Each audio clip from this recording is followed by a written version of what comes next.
I'm trying to touch the States this time. 2021. Gotta show him I can still rap though. Now I'm in the game, I was on the bench. First I was renting, now I'm collecting rent. First it with the Beamer, now I want the Benz. Spending all the back like here I go again. Outside says the chirp, now the camera phone. Told you I'ma make, keep the channels on. Why you acting different when the camera's on? Why you acting different like your paper long? 8 day wake up and I thank God. Bad decision got you wishing you could say nah. My city gritty, you could get hit any day now. On my mama, I'ma move my family way out. With some 20s, 50s, hundreds, thousands, millions, billions, trillions, zillions. I'm talking Amazon money, talking so much money I could mess around and buy Amazon. I been winning, I'm like, why me? I heard these labels wanna buy me. I don't need you, boo, I style me. I roll G's and they grind me. Now I'm on my game, nothing is the same. Who am I to blame? Money made me change. Cardi in my ring when I'm switching lanes. Money in the carry on them Boeing planes. Money in the carry on them Boeing planes. Now I got a buck for all those rainy days. Ain't have a day off in like 80 days. I got hustles in like 80 ways. Kids if he won't take a lazy day. Wifey on me told me take a break. I keep going to the paper straight. Then it's trips out to Montego Bay. If I take the job, bet I get it done. I said it before, I'm a one-on-one. I just caught some ones, only wearing ones. Fornicate the funds, money made me calm. Diamonds on your neck, bet they on your neck. You want that watch, you better rock it tech. You want that chain, you better cop a vest. You want the check, but can you make it stretch?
Hello, ladies and gentlemen, and welcome once again to Intel and Lenovo presents Rise of Legion Apex Legends. My name is Crips, and with me is Ultimate Noob. We're gonna be your casters for the day.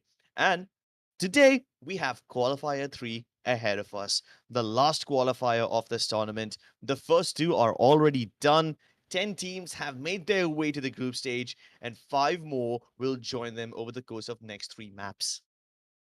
Yep, and we have a lot to play for today with the last remaining last remaining 20 teams vying for 5 spots to move on to tomorrow's semifinals. We got quite a stacked lineup today. A few teams to look forward to being clutch ministers, regulars, and high performers in Indian tournaments over the last few years or so, and a few newcomers to the Indian scene, but the team that we would be expecting to perform really well today would be Project Triple X, which includes a fan favorite, Sick Warrior. He's been an Indian content creator for quite a long time, and he's moved into the Apex scene, and now he's trying out competitive as well. So we'd be looking forward to taking a closer look at these two teams as the course of this final qualifier goes on. Also, it'll be interesting to see what kind of comps this lobby pulls out, because we have been seeing a lot of off-meta comps going on over the course of the last 2 qualifiers that we've seen. We've seen strange picks such as like Mad Maggie being seen in comp. We've Wait, seen Mad Maggie? yeah, Why did we see it? we had a couple of teams. Well, they didn't really finish that well, but Yeah, that's probably why I didn't pay attention. I mean, I noticed the off meta picks like Bangalore, Pathfinder. I mean, even a Fuse to some extent, but Maggie. I mean, I don't remember seeing her, but sure, I would love to see someone or the other be bold enough to pick up Maggie. Yep, but we would love to see him pick Maggie, and this time be successful with it, because it has been a bit of a bottom 20 team, or has been rocking Mad Maggie over the course of that 2 days. But if someone can make it work today, we'd love to see that as well, and maybe pick off a few gimmicky characters. Maybe hopefully see a Mirage or something. But that's probably not going to happen, since most of these teams are going to be playing it pretty seriously. But if there is a team that has secured their place over the course of 2 games, and they can go into game 3, we might see a bit of a troll strategy coming out of them. But let's hope that it goes down to the wire for the last game, so that it leaves everyone with something to play for, so that we have quite an interesting lobby to spectate for game 3 going into today. Yeah, I mean, characters like Mirage and Mad Maggie, they're just a bit too wild for the competitive meta. Off meta characters like maybe Horizon, um, I think that has been a pretty staple pick in the tournament so far. We've seen a Horizon at least every single game so far, picked by someone or the other. Even the rate to some extent. Few teams have been experimenting with her on and off, but we saw this one composition in the previous qualifier by Team 1HP where they had like a Valkyrie, a Wraith, and an Octane, all 3 of them assaulting characters. Only Valkyrie is like the one character that you can kind of call as a pseudo recon character, but then again, they didn't have anything defensive. And Yep. then we are sometimes even seeing squads having 2 defensive characters, a Gibby Caustic, sometimes even a Watson Caustic. So yeah, those characters have it easy in the later stages of the game, but then that depends on whether or not they can actually get to that stage and even survive up until that point or not. So up until now, in the last 2 qualifiers, we've seen all kinds of teams. We've seen defensive teams as well. And then we've also seen the kind of teams who try to just go around YOLO killing everyone, especially 1HP in the last game. My goodness, like they had like some 20 something kills in just one game alone and 30 points overall. Now that's just a ridiculous skill score. Yep, definitely a team to look out for from the South Asian side, at least when we spectate the semifinals this week.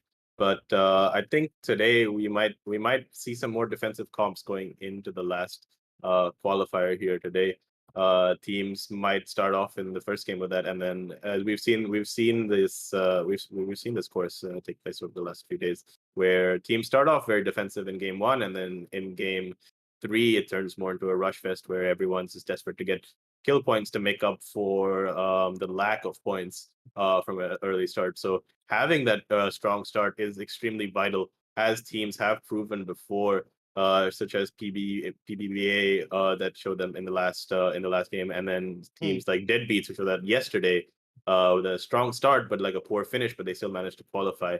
So definitely game 1 is probably like the most important game for all of these. Of course, all of these games are important, but the onus is on how you start in this game because it sets the tone as well for how you're going to perform. We saw the likes of the team of Nan Kebab in the last qualifier where they had a poor start and then disaster followed shortly after with disconnects and also with like unlucky zone pulls. So a lot can happen in the latter stages of this tournament. So you want to make sure that you have that strong start to at least fall back on later on. Yeah, I mean, if it's a strong start or a strong finish, even if you have like a strong mid game, just one of these games has to be like a absolutely bonkers tonkers game where you earn a bunch of points, and that should be enough to keep you afloat. If not, then have like consistent top three, top five finishes, and that should also get you across the finish line, provided you are able to maintain an average of 7 to 8 kills, 7 to 8 points per game. You turn that into like a 20 plus point overall, and there you have it. For the most part, in the first two qualifiers, the top five teams have always had somewhere above 25 points. Sometimes they even drop down to something along the lines of 22 or 23, but that has been like the minimum, the bare minimum to qualify. Of course, the top two teams in almost every qualifier that we've seen up until now have been absolutely dominant. And the score disparity between those two teams and everyone else has been massive. I mean, just in the previous qualifier, we saw 1 HP rack up more than 60 points. Now, that is like absolutely insane, right? That's an average of 20 points per game, regardless. Right. So if you're having just consistency like that, either by placements or by kills, doesn't matter how, choose your poison. If you just manage to get that somehow, this qualifier should be in the bag for you. And then you can already start preparing for the matches tomorrow.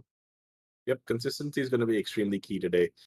Consistency in everything in general, in keeping your fights clean, keeping your calls clean, your IGL's decision making. Everything's going to have to be extremely consistent today, and everyone's going to have to hold their temperament and also not get complacent as the tournament goes on. Because, as you said before, the average point requirement usually to get into the top five would be around 7 to 8 points per game, which would amass around like 21 to 25 points, which would be like the bare minimum needed to qualify for tomorrow, as we've seen this in both the qualifiers going forward. And there have been teams who have given us underdog stories to move into the semifinal tomorrow. We have teams like Hewan Gaming who came out guns blazing in the first two games. They ended up winning the second game, and they came second in the first game. I think they finished second overall. A team that we were not expecting in general. And then we had a team by the name of Slice Gaming, who were around 10th and 12th place going into the last game, but they had a big last game with around 15 points and finishing second place, which propelled them pretty well, and then it pushed them straight into the semifinal with like around 25 points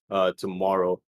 So it's definitely a matter of getting past that threshold, that minimum threshold of around 20 to 25 points. That will be vital to getting you into the semifinal. Yeah, and I'm glad that you brought all these names up from the previous qualifier because they all had such contrasting playstyles, right? I Right. mean, Slice, these guys were just playing super passively and they were relying on their placement points rather than the kills. Meanwhile, on the other hand, a team like Hewan, they were actively participating in fights right from the beginning, and that We had kind of helped them secure real estate towards the later stages of the game as well. So whether you play passively or aggressively, you're gonna end up in the same place if you're consistent enough, and if you get inside those top three positions, get those placements again and again and again. Yep, and also having that mechanical prowess is definitely going to be something that assists you quite well because having placement points can't be the be all and end all. If we see a team like CDG from yesterday, they did well with their positioning because they were consistently top five, but they did struggle with getting kills, and that eventually ended up costing them because I think they ended up getting like 15 points, 10 to 15 points from placements, but they only ended up getting like 2 to 5 points from kills, and that ended Mm. up costing them. They didn't end up going into into the next round. So.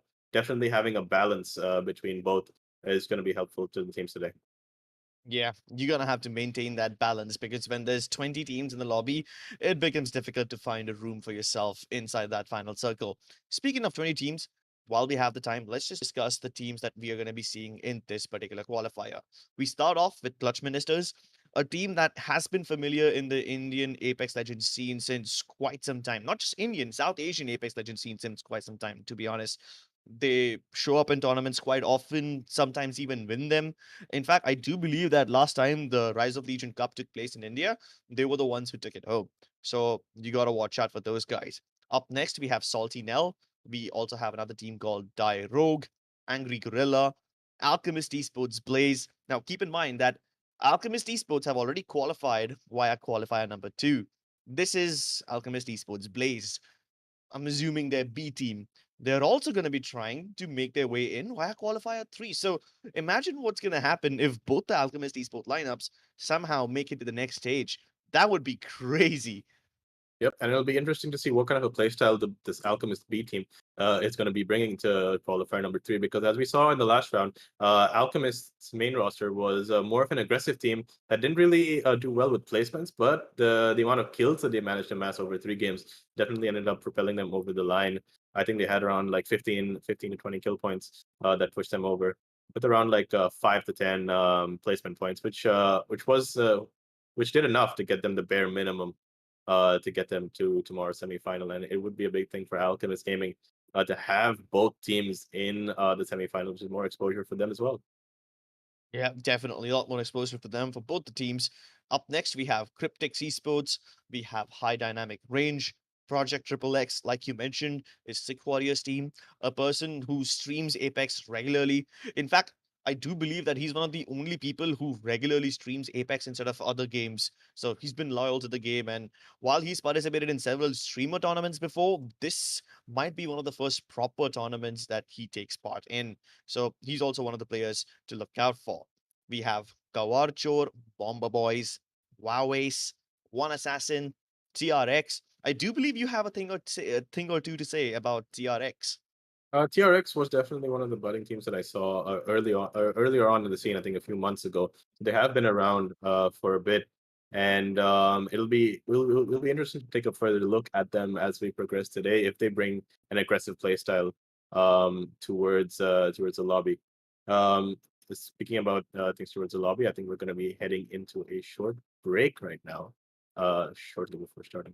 If I'm not wrong. Okay. I mean, while we have some time to discuss this, just before we wrap this up, let me just finish taking the names of all the teams that we have on our hands over here. We have Team Valorous as well, PBX1. We have something called as Espadas, so they're taking a little bit of Mexican inspiration over here.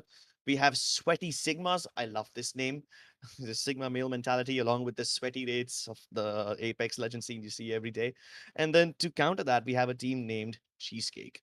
I mean, how can you have sweaty teams and like goofy teams who talk about food both in the same lobby? Such a different vibe. Last but not the least, we have Team Tornado and Darlings. So these are the 20 teams that are going to be participating today.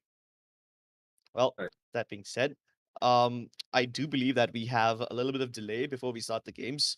So yeah, we'll be seeing you on the other side, and we'll hop onto the games as soon as we're ready.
Welcome back to Intel and Lenovo presents Rise of Legion Apex Legends Qualifier number 3.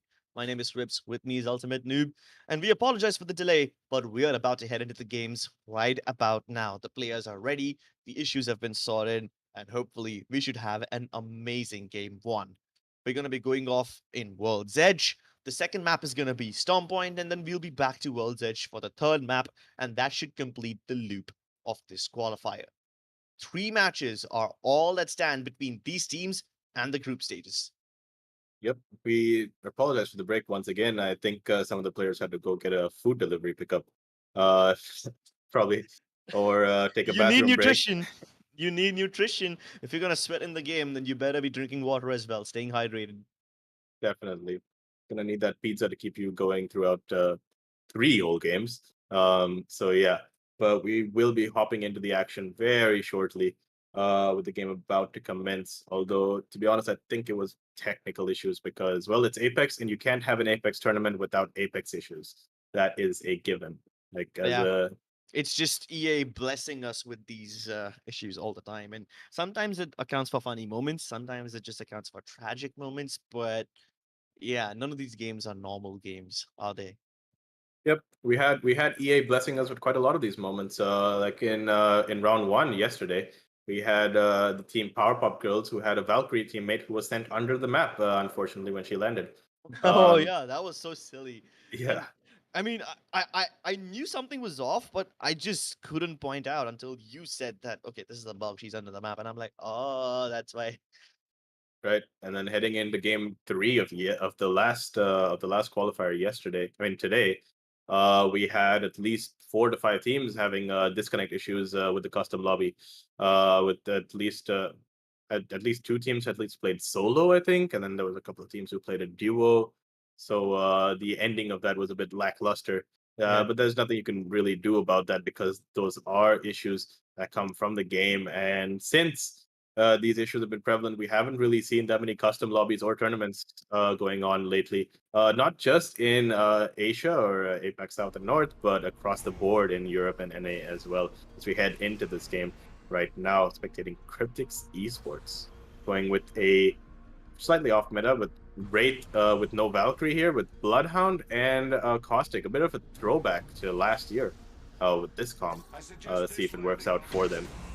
Let's see if this blast from the past is enough to propel them into the top 5 as they also jump off. The dropship path was all the way from Overlook towards the center of Lava Fissure, and that should just put a nice diagonal line across the map, allowing almost every area in the north to be accessible. But if you want to go somewhere towards the south, like let's say alongside of the dome, you're gonna have to travel a little extra distance. I'm surprised that Epicenter, Overlook, Lava Siphon, all these areas are uncontested, unclaimed. But then there's like 3 teams in and around Countdown and Lava Fissure region, 2 more in Skyhook. This whole area, the entire northwestern part of the map, is about to erupt. Yep. And when you speak about the northwestern, I think the southwestern part of the map is about to explode as well. We have 4 teams moving in on Thermal Station right now as we speak. We have Team Die here, who is moving in without landing on a POI. They've just landed in the middle of nowhere, and they just moved into another team that's on Thermal Station. So we're going to see a lot of early game action here on the western side of this map in general, on the north and the south side. Cryptics Esports here. How viable do you think it is to land in one of those no-named compounds? It's not viable at all. Yeah, so if you don't have a spot to land on, you better contest someone and back yourself to win that contest, because you'd be putting yourself at a pretty big disadvantage if you just move into the game with little to no resources, especially towards the end game. That will punish you quite a bit. So having to fight for that POI is definitely going to be important. But we do have POIs on the map that are empty. That's why Exactly. game 1 is usually a bit of a strange game, because you have teams who do not know where each other's landing. So there's a lot of landing spots that do clash. Like, for example, launch site was actually not even contested by anyone. One of a very good POI actually to land on. But we have Thermal here with 4 contests on it. So hopefully, if some of these teams do a VOD review, they might figure it out that they have a few spots that they can land on for a less hectic start to the game. Yeah, but imagine that after the first game, some of these teams go ahead and look at this demo and they figure out which are the empty spots, only to be contested in that empty spot later on. But for now, we'll worry about the drop fights later on. Salty Nell is in a little bit of trouble, and while they have sustained a little bit of damage, the real knock will come through now as Sishu will get down on the ground. Even ordinary boss is on his knees. There's no way he's getting back up on his feet. And just like that, Kawarchor finished this fight without sustaining even a single bullet worth of damage. They've kicked off the party here with the first elimination, and they want some more. It looks like they've spotted some more players, and they're going in with Octane and Bangalore. A bit of an off-meta pick right here. But let's see how it works out for them as they push on to this team who's trying to hold up in this building right now as they push forward. Oh, Termite shocked. Gonna lock them out of this particular door, but their opponents are somewhat split up. They can find a way to isolate and exterminate them. It could work in their favor, but their opponents have absolutely no intention of fighting as they continue to climb up on this jump tower. Will they get blocked off midair? Could very well be a death sentence as they drop down on the ground. Yes, it indeed is a death sentence, my friend. And not just that, even Clutch Ministers are kicking things off towards the edge of staging. Yep, speaking of death sentence, Scorpion there just sent Itachi straight to the grave, and gonna have that POI, or the staging POI all to himself now to loot up and to take advantage of. There will be teams moving in from that choke ahead of him, so he's gonna have to watch out for that because there were quite a few teams that landed on the thermal side of the map here. Yeah, and I'm assuming that Clutch Ministers are aware about the fact that Thermal Station is going to be quite populated. They must have taken note of it while they were landing, so they must be wary of some of the other teams coming through either that train station, that railroad track, or maybe the one of the two chokes that are present between Thermal Station and Harvester. So they could be wary of that region. But now that they're in Harvester, a position where they aren't in all that much danger, they should get a little time to, you know, breathe and reset themselves. Maybe farm up some batteries, craft something out of the replicator. Yep. Just be prepared for the late game in general. Speaking of unfortunate starts, we have Team Die Rogue here who started with a duo to game one. Really unfortunate for them as the team moves in on them, and he picks up the kill to start off with. Might able to clutch this up. Oh, and if they can just finish off that kill, that would be amazing. Ace Rose has been thirsted as well. It's down to a 2v2 now. Maybe even 2v1. I did not see any other teammate available for Team Ace. Yep, and it looks like his teammate has Valkyried out, so that definitely was another duo that Team Die Rogue had picked up on. So that's 1 point on the board for them, and as a duo, not bad. Yeah.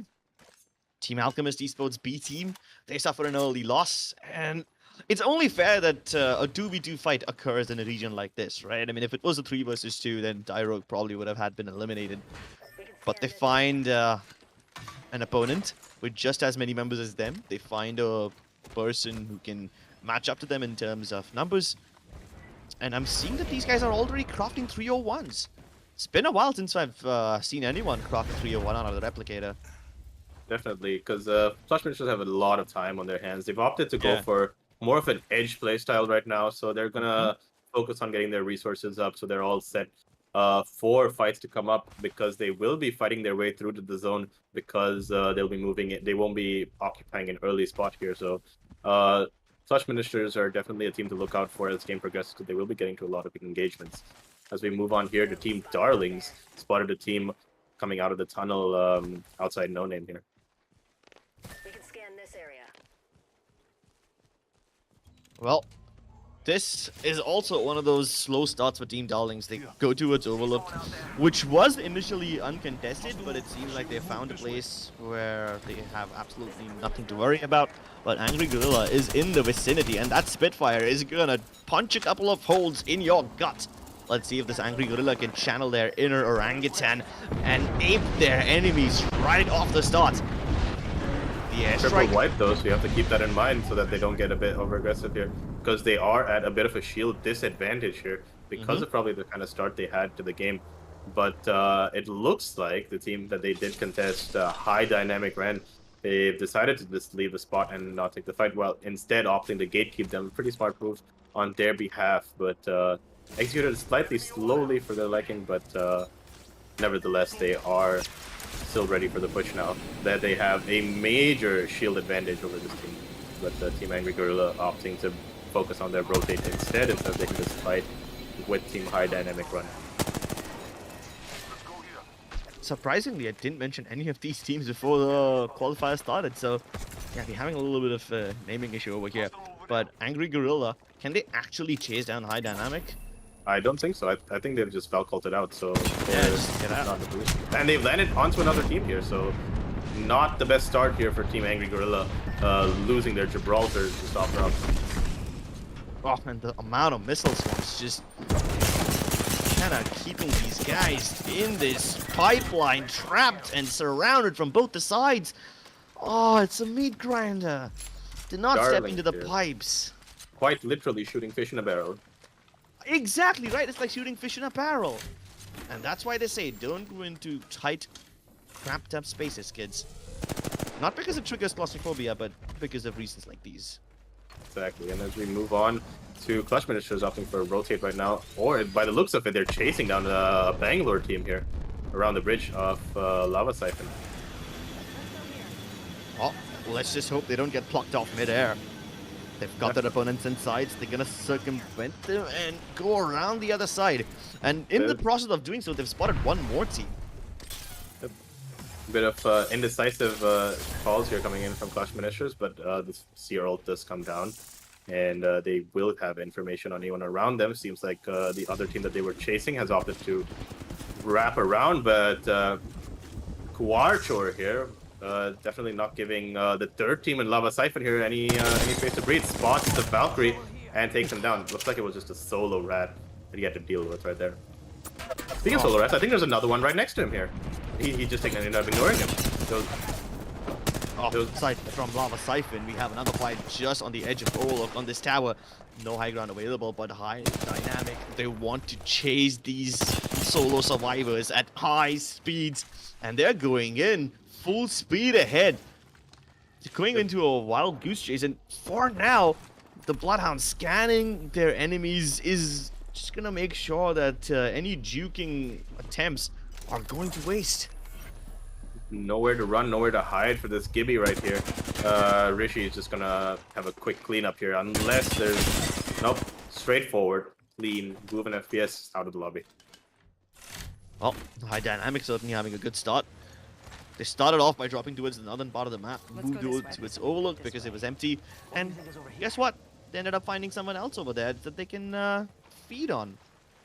Kuarchor though, they also have been chasing around quite a lot, right? We saw them just a couple of seconds ago trying to avoid a fight against Clutch Ministers, ended up killing one random solo who was just trying to run away and save his life.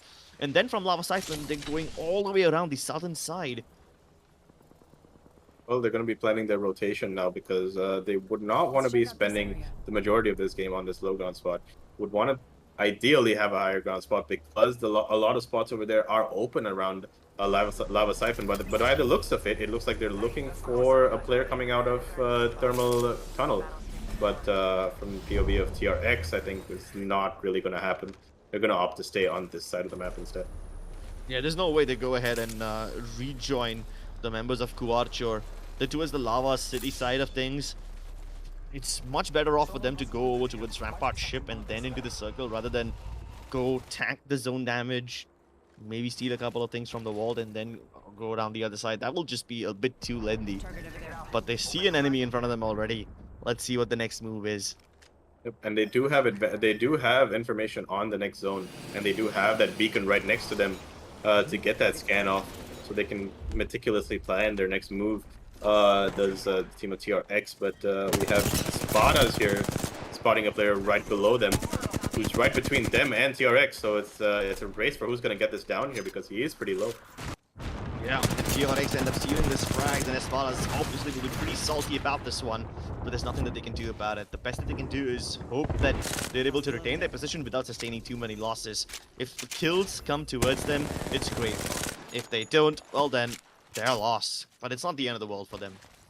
Yep. And TRX here, another team that's decided to go off meta and pick more of a pub comp, as you might call it. The Octane and Wraith along with the Bloodhound here. because it's not something you're going to see on a competitive level quite often.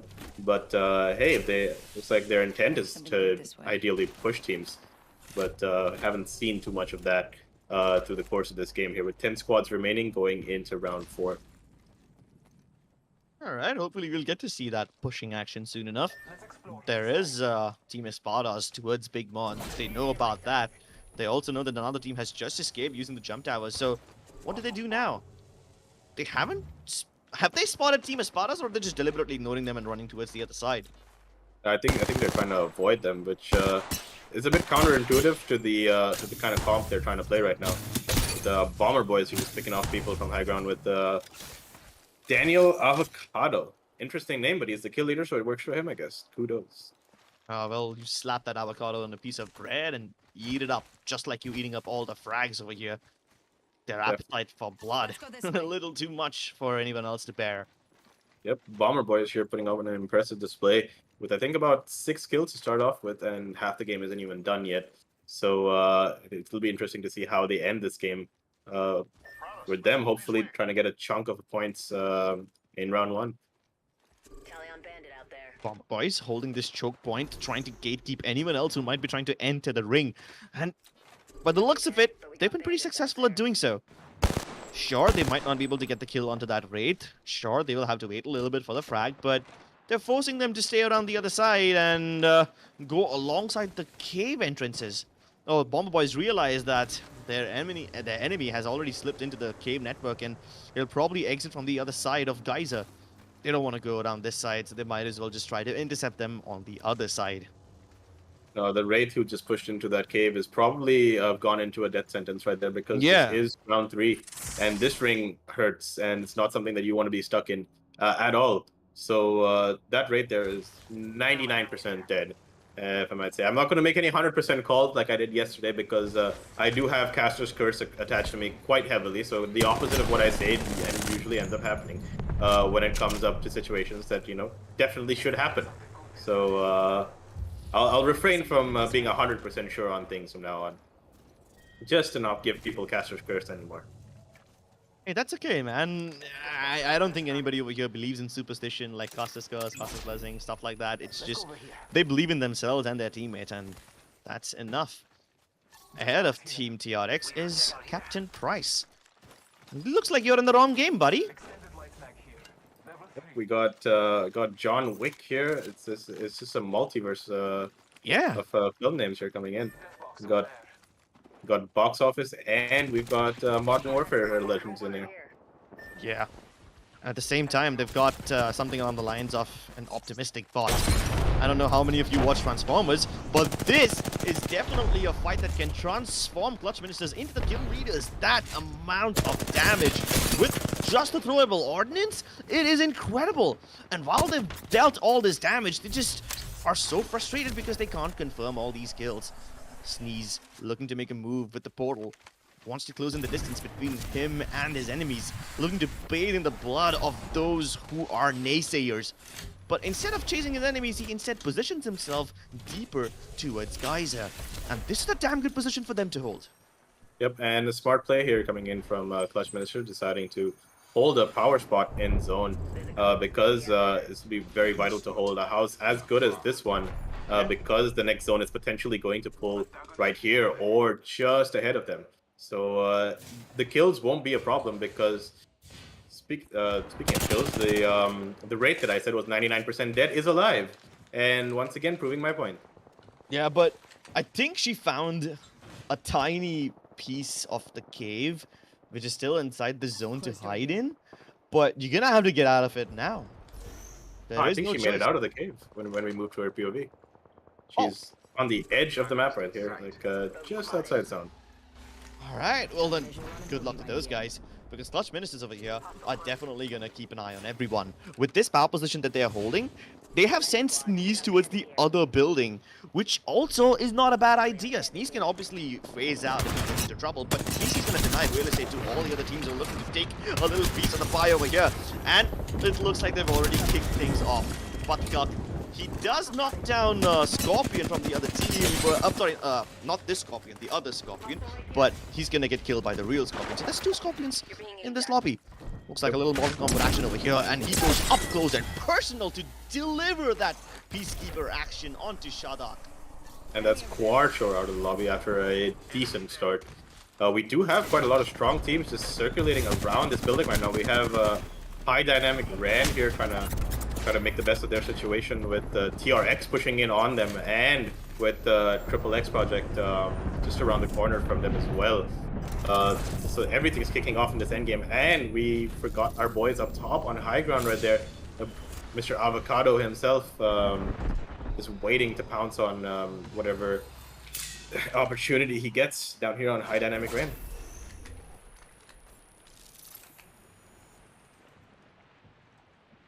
It's the calm before the storm right now. Just everyone waiting for the next ring to push in. Just 6 teams left. We do have a rat in the lobby right now, which looks like the Wraith that I did condemn to death about 5,000 times already. Oh my goodness. She's just defying all your expectations now, isn't she? Maybe it's time to consider calling it a caster's blessing indeed. Quite definitely. I think I'll go against decisions for players, and then that might work out for them. They might like me a bit more then. Oh, okay. Well, let's see what their opinion is about you, but right now the only thing I'm concerned about is Espartas. They're trying to contest a similar building which Clutch Ministers are holding. And they can see each other through these doors, through the tainted glass windows. Of course, these glasses are not rose tainted. Of course, they would want to wear something like that, but they're just keeping Espartas behind that door and not letting them exit. They need to exit soon enough. And it's not just Clutch Ministers who are causing trouble for them, it's also Bomber Boys, who, sure, can afford to move in closer and hide underneath the building, but is that going to be a power position, or is that going to be a death trap? Keep in mind that Project position. Yeah, but towards the right of this thing, even Project Triple X lies on top of the cliff. But the portal placement here from Icky Blue is quite perfect for his team, provides them cover from almost everyone here. And now they have time to take space, and they spot the rat at last, and he's dead. Die Agent there is indeed dead. So takes us down to the last 3 teams. Zaid here going down at the hands of Clutch Minister, and that's Project Triple X just being wiped off in 4th place. Now it comes down to them, Bomber Boys, and I believe High Dynamic ran to finish this game off in a 3-man ending. Yep, High Dynamic versus Bomber Boys versus Clutch Ministers. Now Bomber Boys are on the outskirts. The positions of all the teams are known to each other. They are all aware about each other's placements. But what do they do with this information? Is it even actionable? Or will they just hold their ground hoping that someone on the other makes a mistake and then they pounce on it? Well, right now it's all about who makes the first move, because I think all 3 of them are playing a game of chicken right now. Yeah. Just waiting for who's going to move first. And I think the first team that's going to have to move for sure is going to be High Dynamic Ran, because of the house that they're in that has minimal spacing. Gibby Bubble comes down from them, and they are going to be moving in. The Ash TP does come in, giving them high ground over Clutch Minister. Clutch Minister having to retreat to low ground right now, while Bomber Boys can just spectate all of the action here and just wait to take advantage of whatever happens. So these 2 teams are on top of each other. Obviously, they can't get angles on each other unless Scorpion goes for some plays like these, and they're actually peeking out from the bottom of the edges. Oh, it's actually working. The missile storm on top. It ends up sending some of these towards the bottom of the doorway, but Bomber Boys are going to be more than happy about this one. They're not getting focused. Flexi climbs up on top, and the vault is amazing! He sprays down all 4 of them, and here comes the 3rd party. But are they in time? I don't think so. The Oddly one up close, still going for all the carnage possible, and they're getting sprayed down! Clutch Ministers with overwhelming firepower decimate the lobby. Extremely well played there from Clutch Ministers. They did really well to get that first pick. I think it was Sneeze with a PK over there. Or no, not Sneeze, sorry, Scorpion there with a PK. As he went in to get that first pick, and that missile swarm was also perfectly placed. And that fight was just as clean as they could have ever wanted it to be, giving them enough time. They didn't even need to reset because of how clean that fight was. Not having to pull off a shield swap at the bare minimum, and Bomber Boys should have done much better with that 3rd party as well, coming in a bit too late towards the end.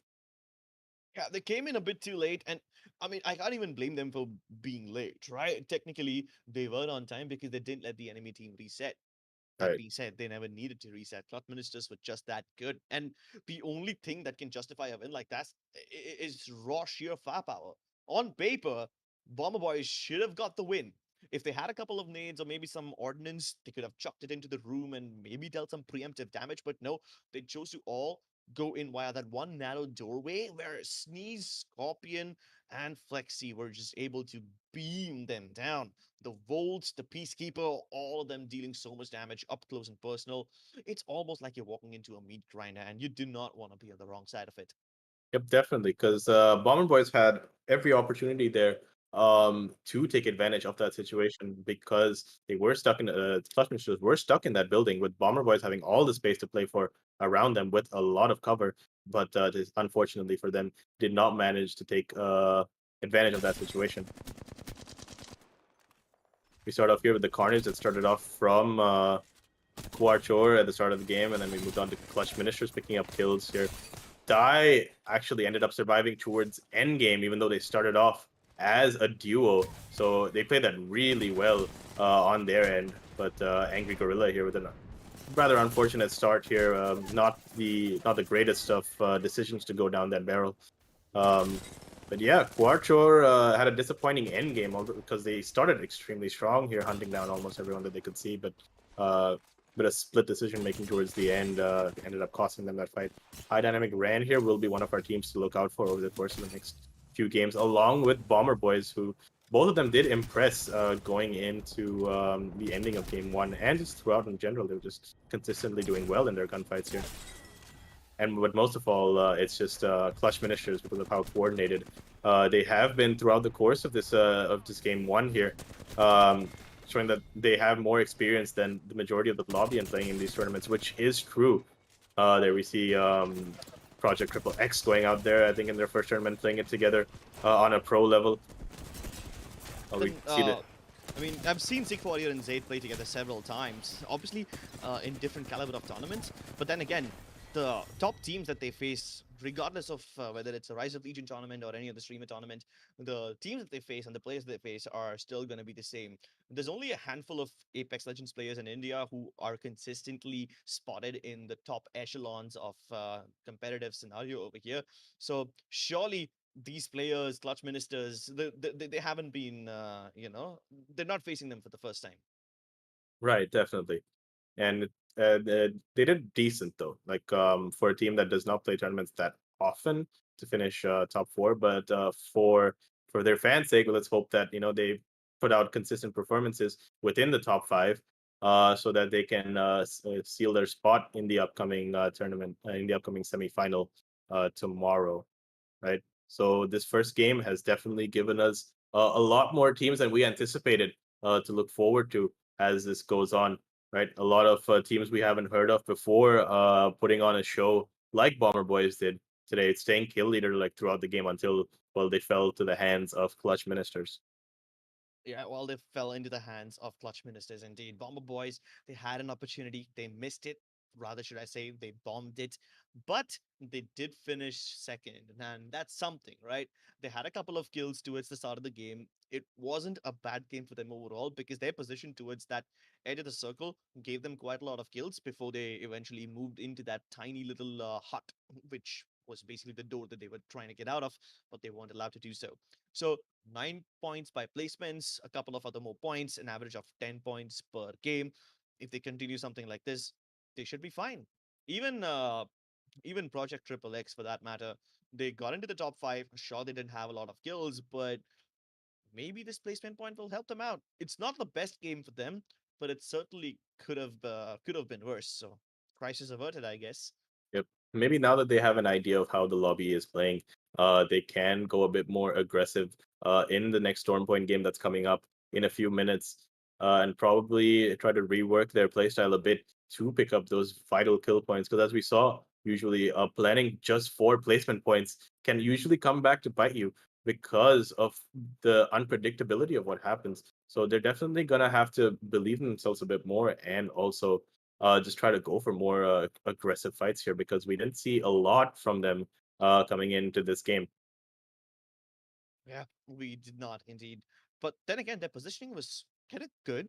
I mean, in a way, they came up from Lava Siphon. They were still holding the high ground above that massive ramp that leads to the circular building in which Clutch Ministers were hiding inside. And they tried to hold on to that high ground advantage for as long as possible, which kept them away from danger for a decent chunk of time.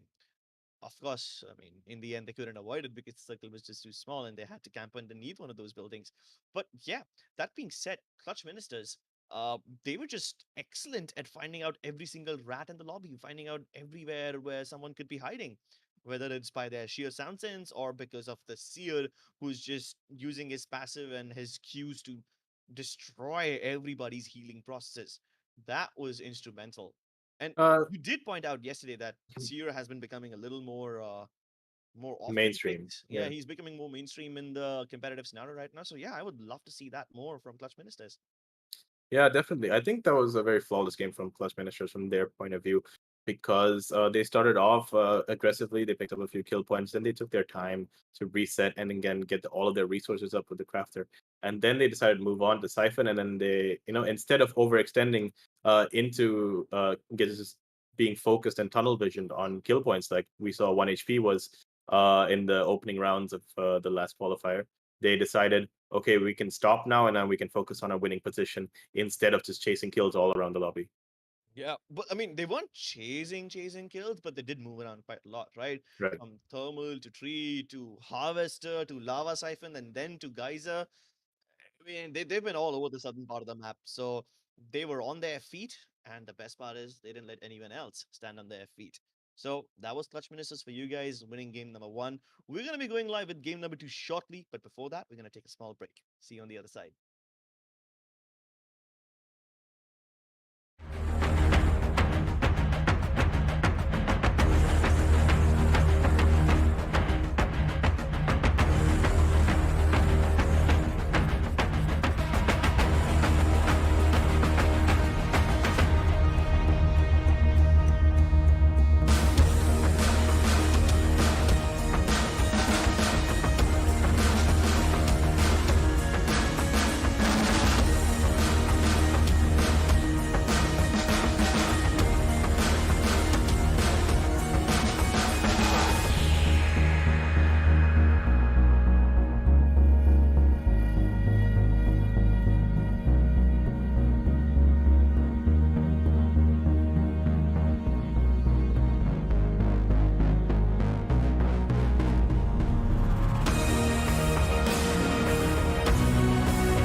Hello, ladies and gentlemen. Welcome to Intel and Lenovo presents Rise of Legion Apex Legends Qualifier 3. The first game is done. Clutch Ministers absolutely destroyed everybody. They were impeccable, not just with their firepower, but also with the way how they managed and manhandled the other teams around them. They never let any other team get the jump on them, never let any other team third party them too quickly. And even when the third party did arrive, they survived it. Not just that, they thrived without even having to reset, heal up, or shield swap. Now, that's the kind of performance that Clutch Ministers always aspire to put up, and that's the kind of performance that we love seeing. Let's see if they can repeat this performance in map number 2, because very shortly we're going to be heading into Storm Point. Yep, definitely. And it was very impressive to see a team rock series successfully as we did. We saw one team rocket yesterday, at least successfully, which was somewhat successfully, which was like Power Pop Girls, I believe, that was using a seer comp in a more defensive manner, which ended up working out for them. But it seems like the team of Clutch Ministers has got this seer comp locked down, and it'll be interesting to see them use it as well. Say if and when they do get into the semifinal, because they have had a very strong game, which would be enough to propel them in, because I believe that they finished that game with almost over 20 points, as we will see soon, if and when we do see the scoreboard for game 1 here. Yeah, the scoreboard for game 1 should be up on your screens soon enough, but even when you don't see the numbers, it's fine because the number of points that these teams get by the end of match 3 is something that's going to matter the most. So far, there were Clutch Ministers and even Bomber Boys, and I believe it was Team Project Triple X who did really well in this particular game. Let's see if they can maintain that performance in game number 2. We're going to be jumping into Storm Point shortly. And just before we jump in, any sort of predictions or any sort of expectations for this game, Ultimate? Well, I think we're gonna see the lobby slow down a little bit because it is Storm Point. The map Mm-hmm. is much bigger, but once again, we are gonna see a lot of off-drop contests because it is the first Storm Point game of the qualifier, of the third qualifier. So what happens for, well, the pattern that we've seen followed for almost every first game for a map is that teams don't know where each other lands. So we do see a lot of contests to start off with because teams want to assert their dominance over that position so that other teams do know that that's where you land and that's not where you want to contest. Yeah, So, sorry, so we you just want to like plant that flag as firmly into the ground as you can, right? With your definitely. POIs. And if these teams have done their research in the last 5 minutes by watching the WOD of that particular map, they would have realized that there's so many POIs who currently lie unclaimed. So maybe we'll get to see a thing or two being switched up in map number 3. But before we head into that, let's just focus on Storm Point. It's very pretty to look at, but it's a nightmare to play. Definitely, especially when it comes to the water spots on the zone, like fish farms. It's not exactly the most fun spot to play an end game in because of the lack of cover Definitely and not. the very weird cover spots that us fish farms does bring to you.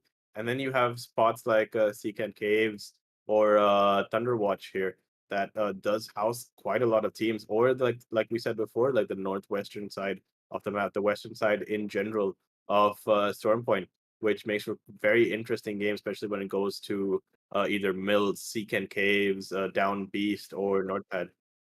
Yeah. And surprisingly, Thunderwatch was one of the places where a lot of teams were either using as their staging place or using it as a little camping spot, staging space to go towards the next part of the Let's map. make a varsity But play for the deck. let's see Copy if that. we'll get to see the same Thunderwatch action once again. It's not Nobody a place panic, which but we sees a got lot of Lengends action out there. usually in your pubs and your ranked games, but this is different. And as we head over to Storm Point, let's see if we will get to see some early game action once again. We're seeing a bit of an incomplete lobby here. The team Die Agent, I think, is duo once again, and we do have a solo to start the lobby with, I think by the name of, well, I don't think we've seen him yet, but there is a solo within the lobby. So unfortunate start for a few teams. Yeah, I mean, I'm only seeing 18 teams on the map right now when there's supposed to be 20. So some of these teams might have missed out on a game or two, and that's going to definitely impact them. You know what else is going to impact your standings? The amount of hot drops over here. Take a look at Checkpoint. There's 2 teams in that location.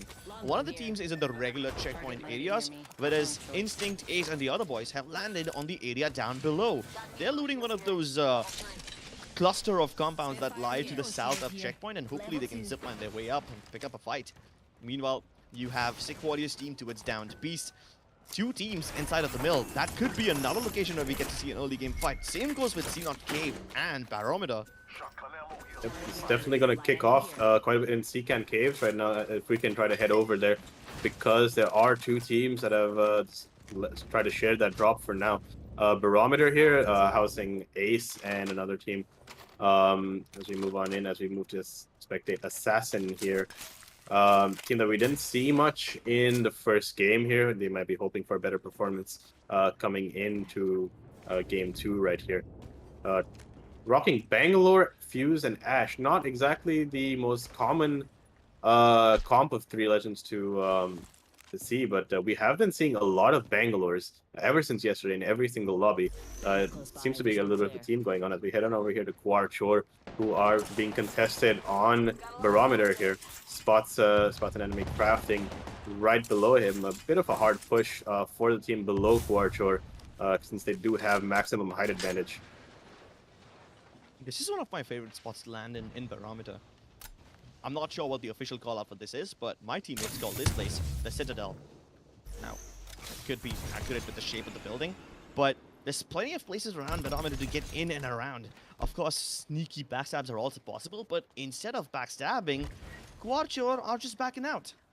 Yep, I think because they've already picked up that ring scan, they've opted to rotate out and just hold a better position going into the late game for them, because I don't think they want to waste too much time on a team that they feel like is going to be a stalemate for quite a long time. But they might run into another team here, but they have an opportunity to craft if this spot is empty, which, like we saw Clutch Ministers do in the last game, does come in handy quite a bit, especially when you're low on resources, like Kuar Chor is right now, with 2 whites on the team.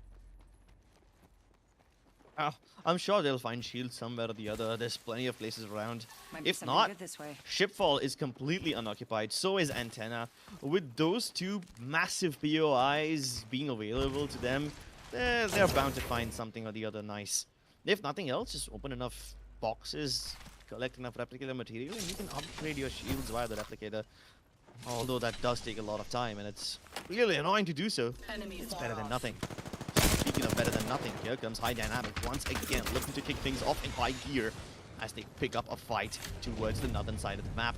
And this is the one place which lies stuck in between the Thunderwatch area and Lightning Rod. Lexi here is slightly unhealthy, but yeah, I mean, these guys also just looking to leave the northbound area and try to move up towards the choke that connects this region to checkpoint.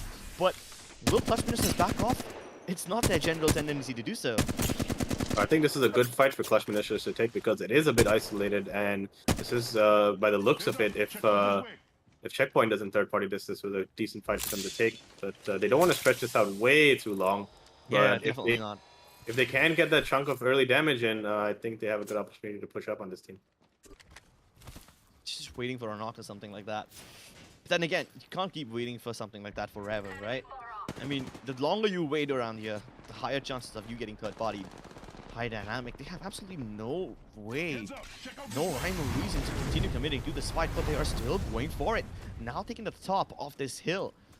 They go down this massive slope, they'll reach wall, but there's already more than one team waiting for them. Yep, and the team they are chasing right now is one of our top performers from the last game, which is Bomber Boys. So High Dynamic Rand, sorry, is gonna have to be a bit cautious here with the way they decide to pursue this fight, because we do know that Bomber Boys do have the mechanical skill on them to turn the tide in their favor, while High Dynamic Rand are chasing them down here. As we move on to Project XXX here, Zaid has spotted one of the duos in the lobby, which was Agent Die, I think, one of the rats that survived in the last game towards the end, but I think Project XXX is not going to give them any space to breathe as we move on in here. Sick Warrior here, rocking Loba, one of the few Lobas in today's lobby here. Interesting pick for them going into endgame, and they easily clean that up here, starting off with 2 kill points, which is a good start for them. Now all they would want to focus on is focus on not dying to the third party, because the team that Clutch Ministers was originally contesting has decided to move on into Project X's territory right now. This could be a risky move for them. Not only do they have to traverse the trenches and this massive amount of open region, they have to be worried about teams on either side. And especially if Clutch Ministers are still in the vicinity, they're going to be in a lot of trouble. They need to make a decision and stick to it. Project Triple X have absolutely no reason, nor they are in any hurry, to leave this particular building anytime soon. There's still more than enough time for them to get into the circle, and it's just the first turn, so they might as well just try to beam some people down from a distance rather than trying to close in. Yep, but when it comes to this fight, I think Project X might want to be a bit more proactive when it comes to taking shots at them, because they are on the front foot currently with the other team retreating quite heavily. When it comes to the POV of the other team, I don't think they wanna move on that far back, because, well, they have the Valkyrie also. Never mind. Yeah. But let's consider this. Even if they do take the Valkyrie ult and go somewhere towards, I mean, given the direction that they're going right now, it would seem that they're headed either towards the wall or some part towards the south of it, maybe closer towards Cascade. But then again, when we saw the map for the first time, when teams were landing, we already found out that there's plenty of teams in Checkpoint. But there was nobody in Cascade. If they end up going to Cascade, they would be well and sorted off. That is, unless a team has rotated in there by now, which is probably likely to have happened. High Dynamic here, moving through a Storm rotation. A bit late, because I believe they were running around on the far edge of the Thunderwatch map. I think they've opted just to relax and go on to Craft, possibly, just for resources right now, which they seem to be low on. Only 4 and 6 shields here on average with Clutch Ministers. Let's move on to another duo with Cryptix Esports. Yeah, but I mean, sure, the shields aren't that impressive, but then they've had the loot from Thunderwatch, from Command Center, and now from Stormcatcher. All those 3 POIs. If they keep on collecting stuff from that all those areas, then I think they should be sorted off. Angry Gorilla. They're staring Clutch Ministers in the face. And while they continue staring at each other through these windows, I'm not sure if they want to get out of this glass containment and go out into the open. It could be a treacherous little piece of land that they have to cross if they want to close the distance between them and their opponents. Unless they jump at it, and that could be like a completely different story then. But for now, they're just only taking pot shots. They have no intention of closing the gap, nor do they have any intention of chasing them down. Yep, and it's not very common to see Octane being used in a competitive aspect ever since he got nerfed with the jump pad all those seasons ago. So he hasn't really been competitively viable for a while. He's been overtaken. He's been rendered redundant lately. Yeah, but then neither is Bangalore, right? Even given the amount of scanners that now exist in Apex Legends and that big, massive digital threat, even the Bangalore has been on the receiving end of quite a lot of debuffs, even though it was unintentional. So plenty of off-meta picks. Yep. Compared to that, at least the jump pad can help you get out of sticky situations.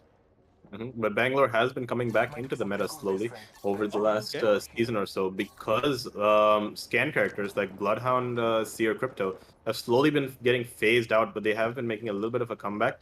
We're seeing a lot of teams drop Bloodhound, Octane, and Wraith, not combined, but in general over the course of the tournament and since yesterday. But now we see TRX trying to make a move here. AWP gets instantly obliterated, but they get the trade-off. Bringing it down to a 2v2 here. TRX John Wick trying to get a pick here, decides to take a bat, while TRX Sky runs in. Not managed to get a pick, although they did reset. John Wick trying to make the most of it, but takes out Captain Price right there. The third party comes in. Yeah, the third party comes in the form of Alchemist Esports. They're trying to make the best of the situation, but for now, most of TRX have already left the region. Or rather, should I say, whatever is left of TRX have left the region. The Valkyrie escaping, everyone else going to be thirsted. And it seems like Alchemist Esports, after what seemed like a lackluster first game, they finally find themselves in a good spot. And at the right time to go in for the third party. A few kill points on the board now. All they have to do is find this knock, which I don't think he's spotted him yet, but he'll just eventually bleed out, giving them the kill. But they have to think about moving on now. Does Alchemist Esports, because the zone is coming in about 2 seconds, so they have to be thinking about their next move. Light ammo here. Yeah. I mean, At least these guys have a little time before they need to make the next move. There's more than a minute left for the ring to close, and sure, they have to cover a massive distance, but it's not like there's anyone else standing in their way. Whatever other team was towards the southern part of the map, towards Antenna, or maybe even towards the Forbidden Zone, have to be reduced down to solos and duos. There's no other team close enough to give them a run for their money, so they can easily get past this region. And you can already see Indominus spot, the last surviving member of his team. He's trying to just go ahead and find a place where he can res his teammates. Meanwhile, Alchemist Esports might run into Ghost as life. Meanwhile, we might actually see XXX here take on Bomber Boys here on the northwestern side of the map. They are closing in on each other, while we also see the team of Clutch Ministers here still in a stalemate, but they're between around 3 to 4 teams surrounding them on their rotation. So might be running up onto a bit of a messy situation there with Team XXX and Bomber Boys. Roger. Oh yeah, three-way battle between those teams. It's definitely gonna result in some carnage. I don't think I would want to even see those three teams fight each other out. I mean, they are the top contenders of this lobby. It would be ideal if they face each other towards the end, but Daniel Avocado has already been turned into toast. He's gonna get rest inside that Gibby dome, but as soon as the dome expires, he's gonna go back down on his feet. Stay down, says Flexi. And they are also being pressured from behind by Project XXX. So this is not the best situation for Bomber Boys here, who seem to be heading towards an early exit at the hands of Clutch Ministers. And as they try to fall even further down into downed beast, Clutch Ministers are just going to keep them cornered. Project XXX has not arrived yet, so this gives Clutch Ministers all the time they need to collect the loot, enjoy the spoils of war, maybe even go take a nice little scenic drive towards the care package region. Darlings really want to shoot down this guy. The car escape turning into a little bit of a GTA scene here is not going to result in any kills, but at least Ravi Gang has been knocked out. So this duo, Darlings, they're getting some of the other points, even though they had a lackluster game in the previous map. Well, a bit of a disappointing start there from Project XXX because they have been taken out and bullied by a duo team. As we move on to High Dynamic here, moving in on AG. Gets the first knockdown, and all of a sudden clean up on the last player alive here. Fishy trying to pull up a bat while they try to locate the last guy alive, but should be quite a clean and easy wipe for them. AG once again with a disappointing performance in Game 2. Surprising how many people in this particular qualifier are actually opting to craft off 301s. We didn't see too many 301s in the first two qualifiers, so I don't know, that's just another piece of trivia. Do what you want with that information. Yep, and it also goes a lot to say because the 301 was, well, it was like a staple gun before it got put in the package. Yeah. So I feel like a lot of players are missing their one-trick gun, so they will be quite enthusiastic to craft that. As we move on to Sweaty Sigmas here, who look like they're trying to plan something out while riding inside the IMC Armory, but they do have to make a move if they want to get a spot in the next zone, because this zone's gonna hurt, and you don't want to be placed outside here. As Bomber Boys get wiped out, well, once again by Sneeze's team, Clutch Ministers. Oh, Clutch Ministers are just being a menace for everybody in the lobby. Who on FPS trying to pop a Phoenix? Meanwhile, Sibarko, he's gonna not get an opportunity to even pop that bat. He's burning alive, and he's been put down in the funeral pyre. It's Buwan who's gonna join him soon in the afterlife, as they both get reduced to nothing but ashes. Warchor here in a bit of trouble, losing one of their raid members, but they've lost another one. But it seems to be at the hands of one of our off-meta teams here, with Marvelous Mickey going down though. But he has Shada has decided to back on out, letting them reset. So while Warchor are just trying to survive over here, Banner recovery. He finds another solo. No, he is the solo right now, and how much can he do?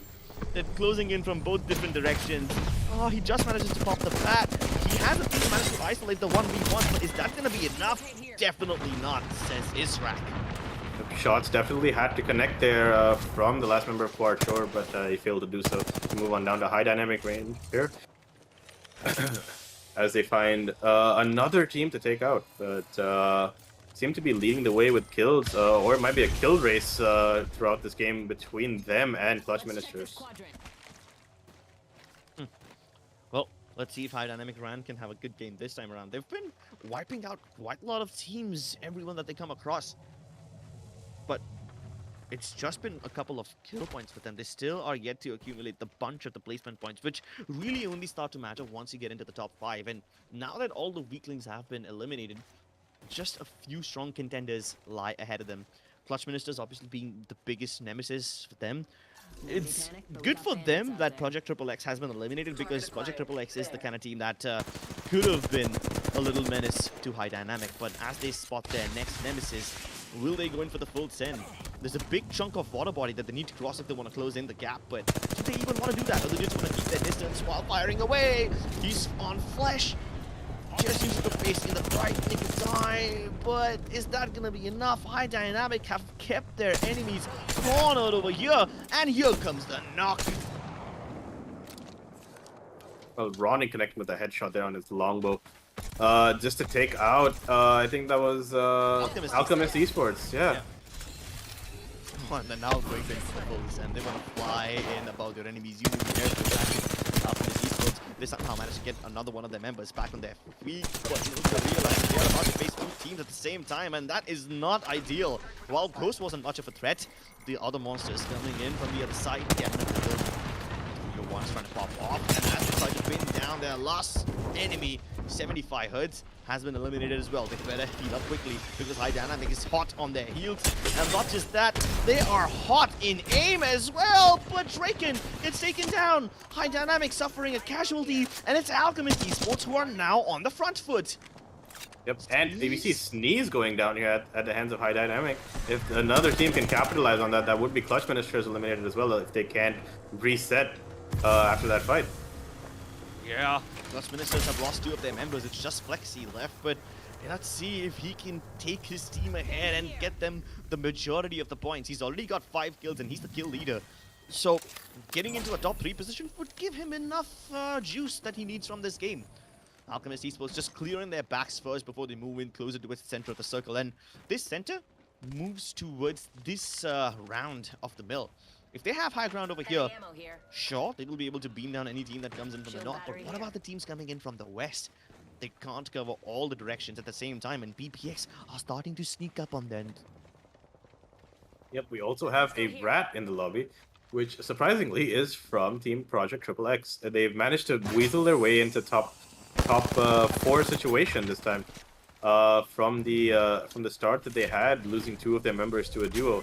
I think it was Zaid who managed to pick up a kill in the feed as well for them. So it's more points to them. So like they managed to consistently now get like around 7 to 8 points a game with this top 4 from them.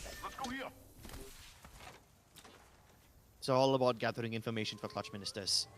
Zaid, one of the last surviving members for Team Project XXX, hiding away towards the right-hand side of your screens.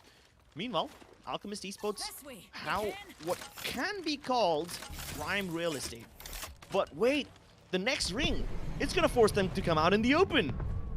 Yep, they can definitely play that fence that's right ahead of them that provides excellent cover there. I think that would be the best spot to play on as this ring moves in, because you let the teams on mills fight while you just pick off everyone from excellent cover that's provided by that fence right there. I'm pretty sure that's what Clutch Ministers is going to go on ahead and do right now, as we see Alchemist Esports here take a fight. Getting that first knock pretty quickly, playing through the Nox gas here, wipes them out. 1, 2, 3, just quite easily there for Alchemist Esports, picking up a ton of kills. As they now spot Zaid, might be a thorn in the side for Sneeze here. Oh, but Clutch Ministers are here at the third party, and I'm really surprised that Sneeze didn't go down. At least he survived the first onslaught wave. That gives Alchemist Esports enough time to reset and heal. But the same goes for Clutch Ministers. And while these 2 teams kick 7 shades of shit out of each other, Zaid is still smiling in the corner, hoping that they do not spot him, hoping that they are just too occupied kicking each other down. Clutch Ministers have a position closer towards the center. It's Alchemist Esports who need to relinquish high ground later on in order to get towards cover. But it seems like Zaid has been spotted. I just hope that he can keep himself alive for the time being. And by the looks of it, Alchemist Esports does not have a Gibraltar. So Scorpion's Gibby ult is going to come in handy when the zone closes in. But for now, it's going to be a bit of a stalemate as we wait for the round for the rain to close. Because these two teams are just going to be reluctant to move for now, especially from the position that Clutch Ministers has. Although Alchemist Esports is going to have to find a way to move forward, even though they do not have a Gibby by the looks of it.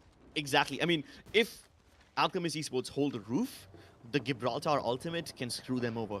If they go inside and try to hold inside cover, the amount of ordnance that Clutch Ministers are carrying, the nades, the arcs, or thermites, that should be enough to keep them busy. Meanwhile, Zayd just happily chilling. And by the looks of it, the zone seems to, in Twist of Tails, the zone seems to be pulling more towards Mills, which means now Clutch Ministers has to push on up towards Alchemist Esports, which puts Alchemist Esports now in a more beneficial position than Clutch Ministers. So, but that Gibby ult is This wasn't the case just a few seconds ago, right? Right. No, it was. We just didn't see it well on their POV. Alright, then seems like the storyline has changed, and so have the odds. Alchemist Esports, who were once on the back foot, now find themselves in a favorable positions. Would this be the right time to nail down that Gibby airstrike?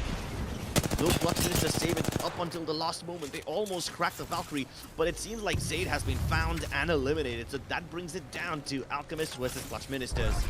Regardless of the outcome, both the teams have extracted enough points.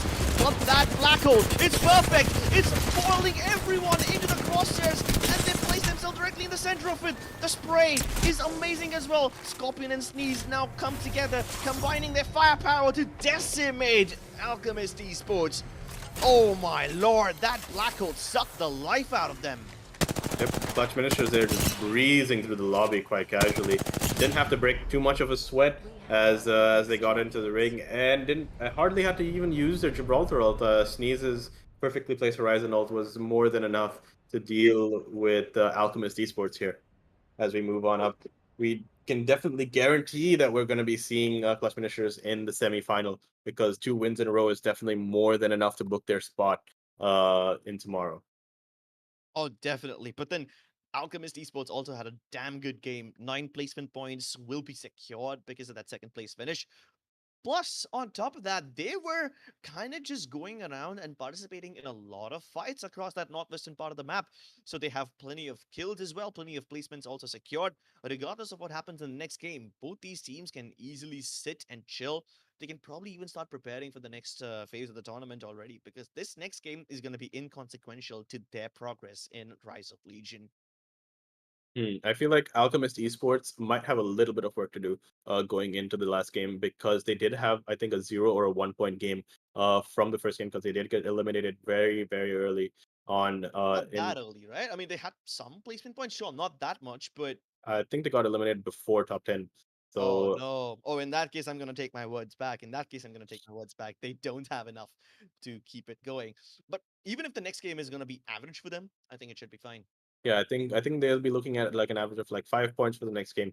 Qualify should be like around the top 10 placement, along with a few kills. Let's take a look at the highlights. And right here, you'll notice how Project Triple X, teams like Clutch Ministers, and even to some extent, I do believe there was TRX over there as well. I'm sorry, TRX is right here facing towards Barometer. But yeah, there were like 3 teams facing each other towards Northpad, and only one of them got to get out of there alive. Meanwhile, TRX, oh, these poor guys. They thought they had this game in the bag. They were fighting really well, but then Alchemist Esports came through and third-partied them at the best time possible. It's a disappointing game from Bomber Boys here as well. They just got picked off one by one because of poor positioning out in the open. As we see here, the team of Darlings here just being a thorn in the side of Team Project Triple X here, because as a duo, they did manage to just bully them out of the fight there and just get 2 picks off of their team, making Zeta solo there. And High Dynamic here, one of our consistently top 5, top 3 teams today, also popping off with quite a bit of kills, but towards the end, they didn't really manage to connect their shots when it came to facing Clutch Ministers. Well, and it's not just them. I don't really blame them. Clutch Ministers are indeed a bit too mechanically overpowered. I mean, given the way they were dealing with their opponents with such relative ease, you can't really blame them. Alchemist Esports, though, really shine in this particular game. I've already seen 3 squad wipes from them. This might just be the 4th one. And sure, they couldn't secure the dub. They couldn't secure the last win. But let's be honest, the difference between the first place and the second place is only 3 points. They were able to get the kill on the Zaid, which adds 1 more. So really, they're not missing out on all that much. Right, and we also saw Zayd actually clutching up for his team because his team went from being like eliminated in top 10, which was around when he lost his duo, to pulling his team all the way to top 3 as a solo Yeah. rat while getting a kill point or 2 along the way. So I think they finished that game with around 10 to 12 points, which actually is a really Pretty decent good. game for them. Yeah. So So yeah, I mean, Zayd basically getting all the points for his team as much as possible.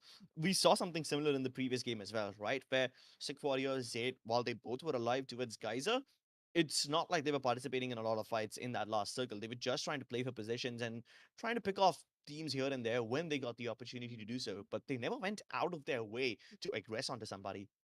yeah, because it seems like through mid game, I think they tend to get picked off because of a little bit of poor positioning, possibly because they normally they get like they end up losing a member when it comes to their fights quite early on.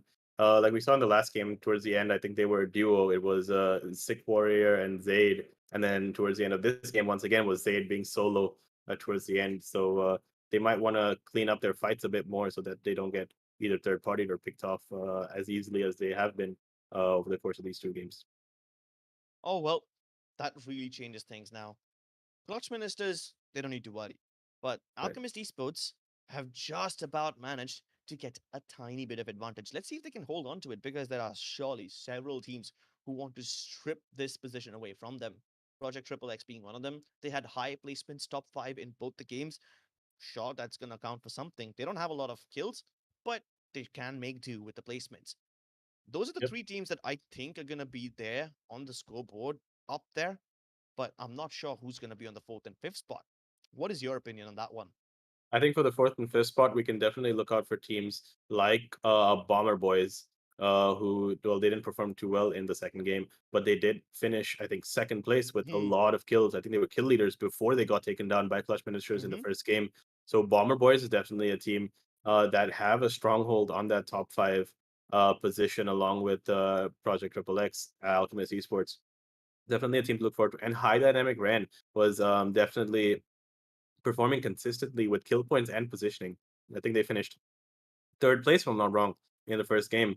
And in the second game, they had a lot of kill points to back up like a top 5 performance. So not too bad there from High Dynamic Ren. And I think going forward, that might be the case of these 5 teams going through, unless a team from the lower half, like Kuarchor, who was impressive in the first game but fell off in the second game, decide to have a big game 3 here coming up, which was going to be an extremely important game for the likes of TRX, Kuarchor, Bomber Boys, and Darlings here. Oh, I kind of had a little hope for Darlings when they started to get the kills onto the members of Project X. And I thought, yeah, sure, they can shoot down people from Tridents. That should give them a couple of more points, but only 4? Yeah, that's not going to be enough. And then there's teams like PBX, TRX, Sweaty Sigmas, all of them just tied up at 5 points. This is turning into something much more tense than the previous game. Yep, At least yep. this time, the point disparity between the top 3 teams isn't all that high, except between Clutch Ministers and Alchemist Esports. But you can't really blame them, right? 13 kills point for Clutch Ministers. I mean, do the math. That's 4 whole squad wipes plus 1 solo. Yep, Jeez, that's a lot. definitely. And we've had quite a few unlucky teams in the lobby. Like Die Rogue has played 2 games back to back as a duo, and then But we this time it also was had, solo.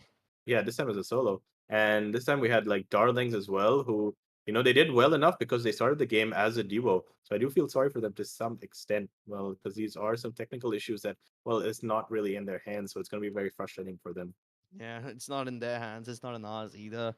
I mean, sure, we can try to keep the games as fair as possible, but hey, if the servers are not kind to these people, then there's not really much that anyone else can do about this one, except just take the L and move on. Yep, But definitely. we've seen several rat plays. We've seen several positional point plays by a lot of teams, whether or not they have these disconnection issues. So I don't think having a man disadvantage is something that the teams can crib about over here, because we've seen people pull off the impossible. We've seen people salvage those bad games, those early eliminations into high placement points, not just in this qualifier but also in the previous one. So sure, you might be having some chains tied to your feet, you might have shackles, but you can turn them into structures. Definitely, and it'll be interesting to see how if these structures stay strong or if they collapse when it comes to game three, because it's going to be very vital moving in. Because I think it's a two-horse race tied at the top, or it's more like a Yeah. one-horse race tied at the top. Because I think clutch ministers have secured their place, but everyone under them is from I think second place to seventh to sixth place are on like par with like a similar amount of kills. We have Alchemist Esports, we have Bomber Boys. I think Qualifier had a good start as well. Then we also have teams like High Dynamic Ren. So there's a lot of teams vying for those top five positions, which will make the next game interesting. Yeah, let's see if those high placement positions and those points can be acquired. One more game left, ladies and gentlemen. But before we hop into it, we're going to be going on a short break. We'll be back on the other side. Don't go anywhere.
This is the final stretch, the home stretch that we have all been waiting for. One last push is all that these teams need to get themselves into the group stage of Intel and Lenovo presents Rise of Legion Apex Legends Qualifier 3. One more game, Ultimate, just one more. Some Yep. of these teams, like Clutch Ministers, they've already secured a spot for themselves in the next stage of the tournament, but everyone else needs to step the hell up right now. Definitely. And this is different from all the other qualifiers we've had so far, because going into game three so far, across the two other qualifiers, there's usually been like 2 to 3 teams that have already secured their spot in the next round, because they would amass around like 30 to 40 points. But going into round three, every single spot from second place all the way down to fifth place is open for people to clutch up and have a big game and potentially qualify for tomorrow. So there's everything to play for and everything's on the line going into game 3 today for 19 out of 20 teams in the lobby. Because even if you're last place right now, you definitely have something to play for. If you have a good game right now, if you get that 20-point game, 25-point game, right, even though it might seem like an uphill task, right, it will still manage to propel you straight into that semifinal spot. So we're definitely expecting all of their teams to put in their best performance going into the last game right now, because this is their last chance to get into that semifinal, to get into that exposure that they're going to get to a global level competitive tournament. And this is like the best opportunity that they're going to get. So they better put their best foot forward going into the last game right now. Exactly. And the fact that you get to play with some of the best teams in the world tomorrow onwards itself is a prize.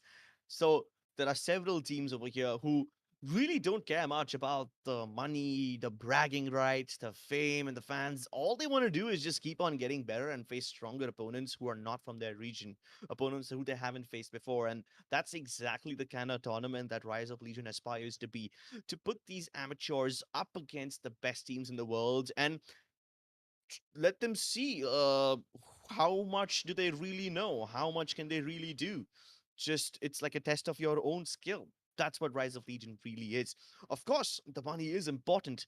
There's a lakh rupees on the line for the qualifiers alone, another 10,000 US dollars for the finals, and that's a lot of money. But some of these teams care more about their own satisfaction. They care about the blood they draw from the chest of their enemies rather than the jiggle of the money. Now, when it comes to tournaments, personally, I care about money more than that. That's you, buddy. I mean, I can't say the same for myself.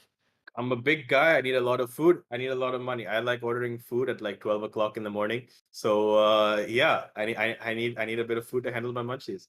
So the money does Oh, come in handy. It's a good sure. motivator. It is a damn good motivator. I mean, I'm just trying to portray some of these players over here as larger than life figures, trying to give them better ambitions and trying to make them look like they're noble people. But sure, yeah, go ahead and reveal their true nature, of course.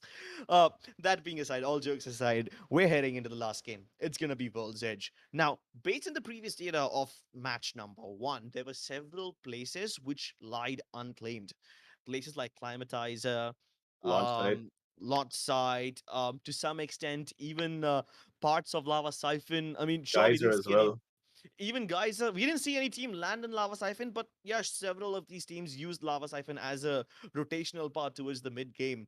Even Overlook, for that matter. All these regions lie unclaimed, and we saw plenty of early game drop fights in match number 1. So maybe we won't get to see them now. Maybe some of these teams will change up their strats.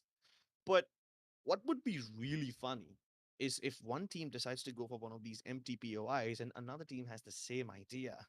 Imagine changing your drop location to avoid a fight, but you get into a drop fight right off the bat. And some of these teams, things are going to start mulling in their minds. You know what happens when the pressure of the last game gets on your nerves.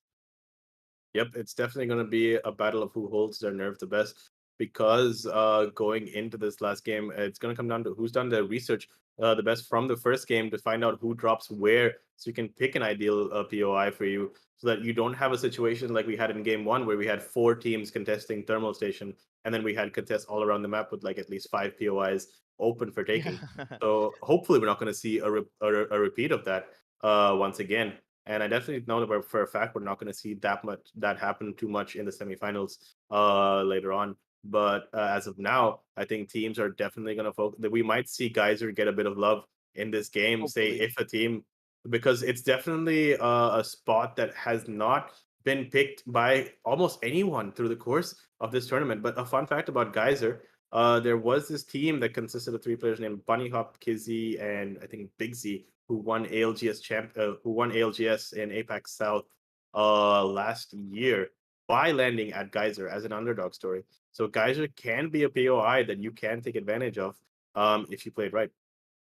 And yes, so far in this qualifier, nobody has really dropped into Geyser, but the last game did end in that particular region. So maybe that's going to change the mind of a couple of these people. And given the historian that you are and the tidbits of trivia information that you just gave out, like referring to all the ALGS games, Sure, an underdog story which originates from the geyser, it's gonna be like that hot spring, propelling them into the sky and hopefully even into the next stage of the tournament. Yep, and especially if it ends up being an overlook zone, so Geyser might end up being perfect for them. Hmm. So if a team Was that is a pun? Was that an overlook pun? Because overlook has also been overlooked, you know? If it so, could be. yeah, Overlook has been overlooked quite a yeah. bit, but it is a very strong drop spot for teams that want to play edge because it does have a beacon on it and it does have a balloon next to it for teams to rotate out of. So it's a very fast spot that you can rotate out of with decent loot and zone information a lot of the time. So it is a strong spot for teams to pick if they are keeping that in mind. And also, if a team is not really confident on taking off drop 3v3s, they could go for a spot that nobody likes usually taking, which is like a spot like Geyser. That's Like a what comes spotlight. down. Yep. Okay, I'm gonna say something silly, and it's gonna ring true because Fragment has been contested, but we didn't see too many fights over there. Every time we see a couple of teams drop into Fragment, at least in qualifier number 3, we've seen that they just drop in and they move their separate ways. We don't see them fight in Fragment. I would love to see a Fragment fight. I mean, Hmm. whenever I drop into World's Edge, half the map is residing over there, and over here we don't get to see a single Fragment fight. That doesn't sit right with me. Or even Skyhook for that matter. I would love to see an urban city fight. Yep. The thing about these urban cities is pretty normal for the two teams going there to share it. So usually people have Yeah, gentlemen's exactly. agreements to not push each other and not grief their games Yeah. before they even head into the game, so that that they can peacefully drop your loot up and move out. But by the looks of it, it looks like you're getting your wish granted because we have 1, 2, 3, 4 teams that are dropping towards that side of the map.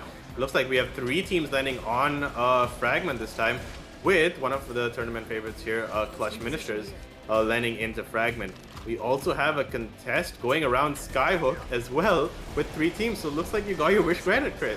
Oh my god. I had a silver tongue moment over there.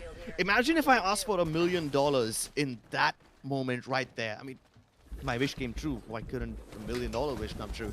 Either way, there's a $10,000 prize pool on the line over here. So we might see early contentions in Fragment as 3 teams are present over there. One of them being the tournament favorite Slots Ministers. Like you said, 3 teams in Skyhook as well. There's even Project Triple X in Countdown, another team in Lava Fisher. There are teams close to each other in Climatizer and Survey Camp, but I doubt they're gonna face each other.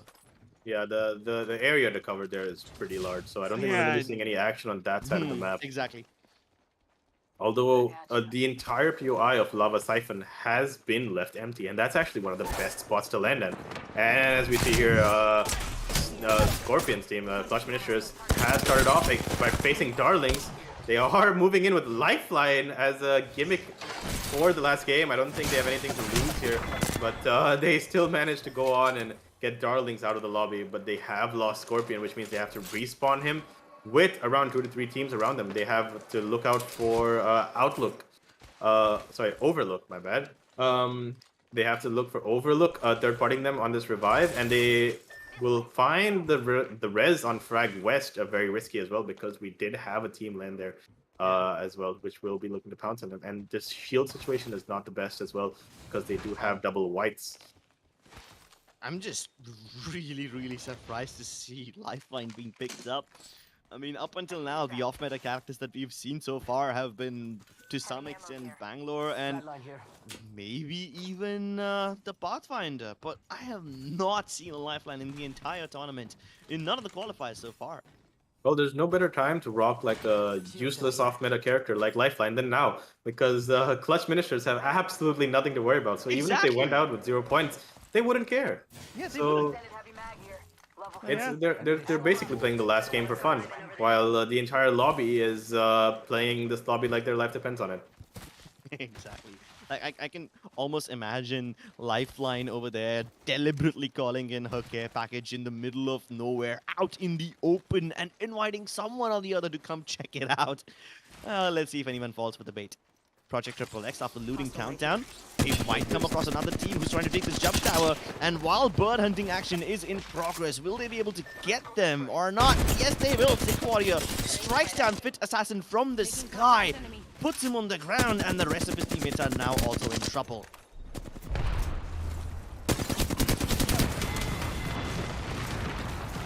Bangalore all coming down here just to hold off the push from Project X here. But Zay seems to be taking the balloon so he can get some instant high ground as Sick Warrior here has proceeded to take height with Valkyrie here, looking up to clean up Team Ace, which I think is not. Yep, they're not going to make it out alive here because at the end of their campaign. Oh my goodness, Sick Warrior, you absolute madman. Ravi just came in and put the last bullet in the body of Marvelous Mickey, but other than that, it was just Sick Warrior all by himself, destroying them with the card and the flatty. Oh, that's some impressive stuff. I mean, he even managed to land a punch on the Ash towards the end of it, but Ruffness is now going inside, and they're gonna face all three at the same time. Scorpion needs help desperately, but he's gonna fall down to the ground. No backup available just yet, but here comes the trade. Flexi goes down, the pumps are successful, and they wipe out the other team within a matter of seconds. And he hit him with a bit of a teabag towards the end there as well, just to start some extra dominance. Clutch Minister is just vibing at this point. Not a care in the world, and pretty much going to play this lobby like a pub as it moves on. Imagine being that skilled. Imagine being that chilled, to be honest. Just nothing to worry about. Alchemist plays. They can be happy about the fact that at least their primary lineup has made it to the next stage. It would be absolutely amazing if the Blaze lineup can also come through. Imagine having two Alchemist Esports teams in the lobby later on. Sure, there's a good chance that they might be separated by groups, but yeah, I just can't help but think of the possibilities. Oh yeah, definitely. As we move on to TRX here, who is one of the teams vying for that top 5 spot, who are in the top 10, going to pick up a kill right here on Ghost no. Live. Oh, poor Ghost will be put into the afterlife. Resembling true to his name. John Wick has been lost. You better hope that at least his dog is alive, but with the amount of oxide that are being rained down from the high ground, they might just be able to keep John Wick alive for just a little bit longer. But he can't crawl back to safety. There's no way that his teammates can also drop down and try to go for the res on him. Well, now they don't need to worry about it. Now that they've killed 75 hertz, it's safe to get Mr. John Wick back up on his feet. And some vital kill points coming in there for TRX. We're going to need everything that they can get to qualify for the next round here, because they are competing for that, as we see Cryptic Esports holding a pretty decent high ground spot here on top of the middle of Skyhook. Smack in the center of Skyhook they go. There were 3 teams around here. One of them has been dealt with. The other one, as you can see, is being handled well by Cryptic Esports. And by handled, I mean being kept at a distance.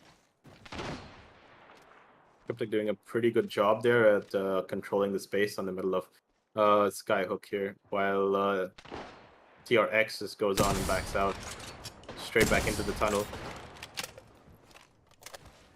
Well, I was surprised though that the team on building did not actually try to take advantage of TRX having a down there, with John Wick being able to be rezzed just for free, while the other team just looked on. Maybe they were afraid of losing a spot or by getting third party from Cryptics, but just definitely a missed opportunity on their behalf. Yeah, an opportunity that they really can't afford to let go of. Keep in mind that while Cryptic Esports have a couple of points, it's not going to be enough to get them into the top 5. They need a massive boost. Sure, a couple of kills here and there will stat pad them, but they're going to have to survive much longer than this one in order to make this one work. They're already hearing all the gunshots towards the other side of this city. Sick Warriors team is also about to face off against Optimistic, but an opportunity which can be capitalized on by Cryptic Esports, as Quadshore also are towards the other end of this map. As they're towards the southern end of this area, Quadshore is in a completely different vibe of his own. While Skyhook is like that place which has a bunch of teams, Quadshore is just completely unbothered. They can see somebody, and one of the teammates of Quadshore just walked past Skywalker over here, but the other guys, they noticed him. And I'm sure there must be some of the other communication in the Quadshore team going on right now, like, hey, how come you didn't see this guy? He was just towards your right-hand side. Enemy spotted. Yep, this is going to make for a very interesting ending with teams like Cryptic, Quadshore, and TRX, and Alchemist Esports. All of them with everything to play for, going into end zone, everyone's still alive. So the way this pans out is going to be very interesting. We haven't seen Bomber Boys much this game, but we also have to look out for them as this game moves on. Okay. Oh, he almost got inside. Darkhawk. I mean, there is a small chance that they can res him inside this house, but what happens if the other team decides to full send it in during that time? If there's a disadvantage of not having a Gibraltar on your team, you do not have that fast res or that protection to reset. As now they're planning to hold off this push coming in from right below them. The best that they can do is use Darkhawk's knockdown shield as temporary cover. And the structure of this house just makes it so easy for the team on top to be sandwiched and pressured inside. There's like 2 windows that you can come in through. If not come in through, at least throw ordnance through, shoot through. 1 staircase, which is kind of like a choke one, but I'm assuming nobody's going to push through it. They're going to try to push through the 3rd door, and Shadak has a massive responsibility on his shoulders. He's more than capable of handling it. He sprayed down AG Sniper, and another one also has been put down on extremely low HP. Shadak, he's got enough time to go ahead and put the shield swap inside, but the moment he steps out of the door, he's going to find another opponent on the other side. This Octane being such a menace to their lives inside that staircase region, they somehow avoid the black hole, avoid the throwable ordnance, and somehow Darkhawk is still alive, but I can't really say the same for Angry Gorillas, as all their push attempts are being negated, and this time, they might as well lose the man advantage. Darkhawk is back up on his feet, and he's got more than enough time to heal himself because Clutch Ministers have showed up, and while they haven't rested their last remaining member, it's not like they need to. They just want to grief a couple of people over here. Yep, and it was extremely well played there from Quattro. They had everything to lose in that building, and they ended up clutching up pretty well there. And that beam coming in from their Wraith, I'm guessing. Was it Dark? But The Dark died pretty early on, so it was Alright. Shadak. Okay, yeah, Shadak. Why do all their names end with AK? I think it's more of like a clan thing. Cock. Patikak, Darkak, Shadakak. Okay, sure, creative names over here. But yeah, the fact that this Bangalore over here used that Havoc, even though it's without a turbocharger, to such good use, it bought enough time for Clutch Ministers to come in and finish off whatever was left of the other team that they were facing. And now Clutch Ministers have someone else in their crosshairs. I can't really say that this team can survive, but given that Clutch Ministers are only a duo, maybe they stand a chance. Yep, and we see Zaid here taking out a member of High Dynamic. This is another team that they would have to look out for, while Scorpion cleans up the last remaining members of Die Asian. Oh, well, it's been a bad qualifier for Team Die, as that's all they've been doing. They've just been living up to their name. Right, literally And dying. they've been moving around quite a lot to avoid all these fights, avoid all these frags, but they just never really find themselves in a spot where they can escape. Well, Quattro here moving on up to the duo of Clutch Ministers, while they decide to retreat into the back, but Quattro is not giving them any space to breathe here as they move in. The nades coming in might decide to just keep on pushing and pressuring the likes of Clutch Ministers. Yeah, but Clutch Ministers have an exit avenue if so required. Not like the third kind of team that likes to back off, but if they want, that option is available. Maybe Quattro will choose to exercise that option first, laying down a nice little line of smokes for themselves as they cover their retreat into the next zone. They've given up on the idea of chasing down Clutch Ministers. They would much rather chase the big fish. Yep, definitely. That being the win. So they want to set themselves up, and potentially they would have to set themselves up to take a fight here if they want to claim the bridge, which doesn't seem to be occupied for now, but Sneeze looks like he's going to get taken out. And there's no way Scorpion can res him out there in the open. Is that a creative gravity belt to bring Sneeze back to cover? If that ends up working, then that will be the biggest brain move that he's done. But I don't really see an opportunity for him to go ahead and get the res on the Sneeze because this team's behind him as well. The best that he can do is escape from this region and let Bomber Boys run into someone else. Yep, and Bomber Boys here picking up, well, they did waste their Gibraltar ult on a solo, so they were not going to be happy with that for sure, wasting such a valuable ordnance for 1 kill. But definitely they're going to try to move on and claim that house now, as we see Vow Ace here, who most probably have bullied Quattro away from that high ground that they were holding, as we see them move into Climatizer. Hold on. WoW X Ace, and I see Ace_Rose. The same tag that was used by Alchemist Esports? Wait, hold on. How many lineups does Alchemist Esports even have? They have 2 primary lineups and then another one in collaboration with WoW? Is this like a new powerhouse for Apex Legends in India? I wouldn't say powerhouse, but They're certainly maybe trying to get as many teams in there as possible. quite potentially. But I think they only have 1 player here from the side of Yeah. Alchemy. Yeah, that's why they've collaborated with the 2 remaining members of WoW. Wonder what that stands for. But definitely they want to make us go WoW. So far, this Fisher Crossing that they're holding, it's a nice transition avenue. Any teams coming in from Epicenter will have to go through them. Any teams who are trying to escape will be, you know, exposed given the amount of high ground advantage that this thing has. But this is actually a damn good position to hold for now. And it's going to be interesting to watch them because they are once again rocking another off-meta comp right here with Pathfinder and Wraith. Speaking of good positions to hold, we have Project XXX here holding arguably one of the best spots on the map here. But once again, they do not have a defensive character.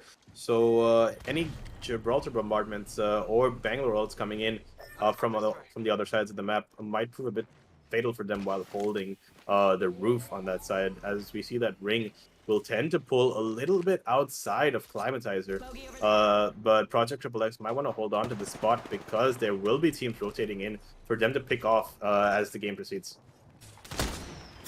Tyrone. Oh. I mean, they did lose a couple of their players over here, but it seems like I still have a little bit of life left in them. But the moment I say that, Stratos will fall to the ground. Even Lord is crumbling. Agent has a massive responsibility on his shoulders, and he's trying to stick that needle into the shoulder of his teammate. But will he get to see it all the way through? He's got them back on his feet, but resetting completely is going to be a whole new ball game. We got a bit of drama here in Climatizer. 2 of the teams that are rivals and competing for top 5 are just fighting each other right now with XXX and Bomber Boys. XXX and Bomber Boys taking care of each other in Climatizer. Meanwhile, PBX, they need to start getting a move on soon. But before they do that, they need to clear out any pesky survivors around this compound of theirs.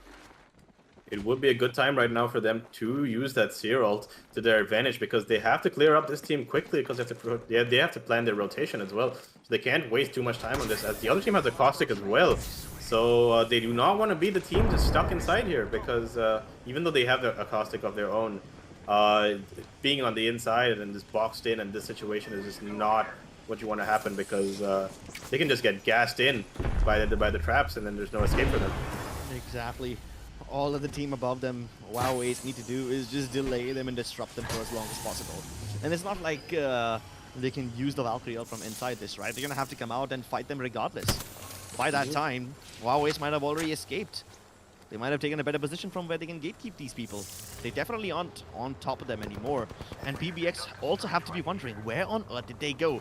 They see another team towards their right-hand side who's just trying to simultaneously move in towards Climatizer, but there's only a few ways inside. One of them being the zipline, and the other one being the little high ground area over there. But even if you jump across it, you're going to have to tank a little bit of lava damage, so there's really not too much.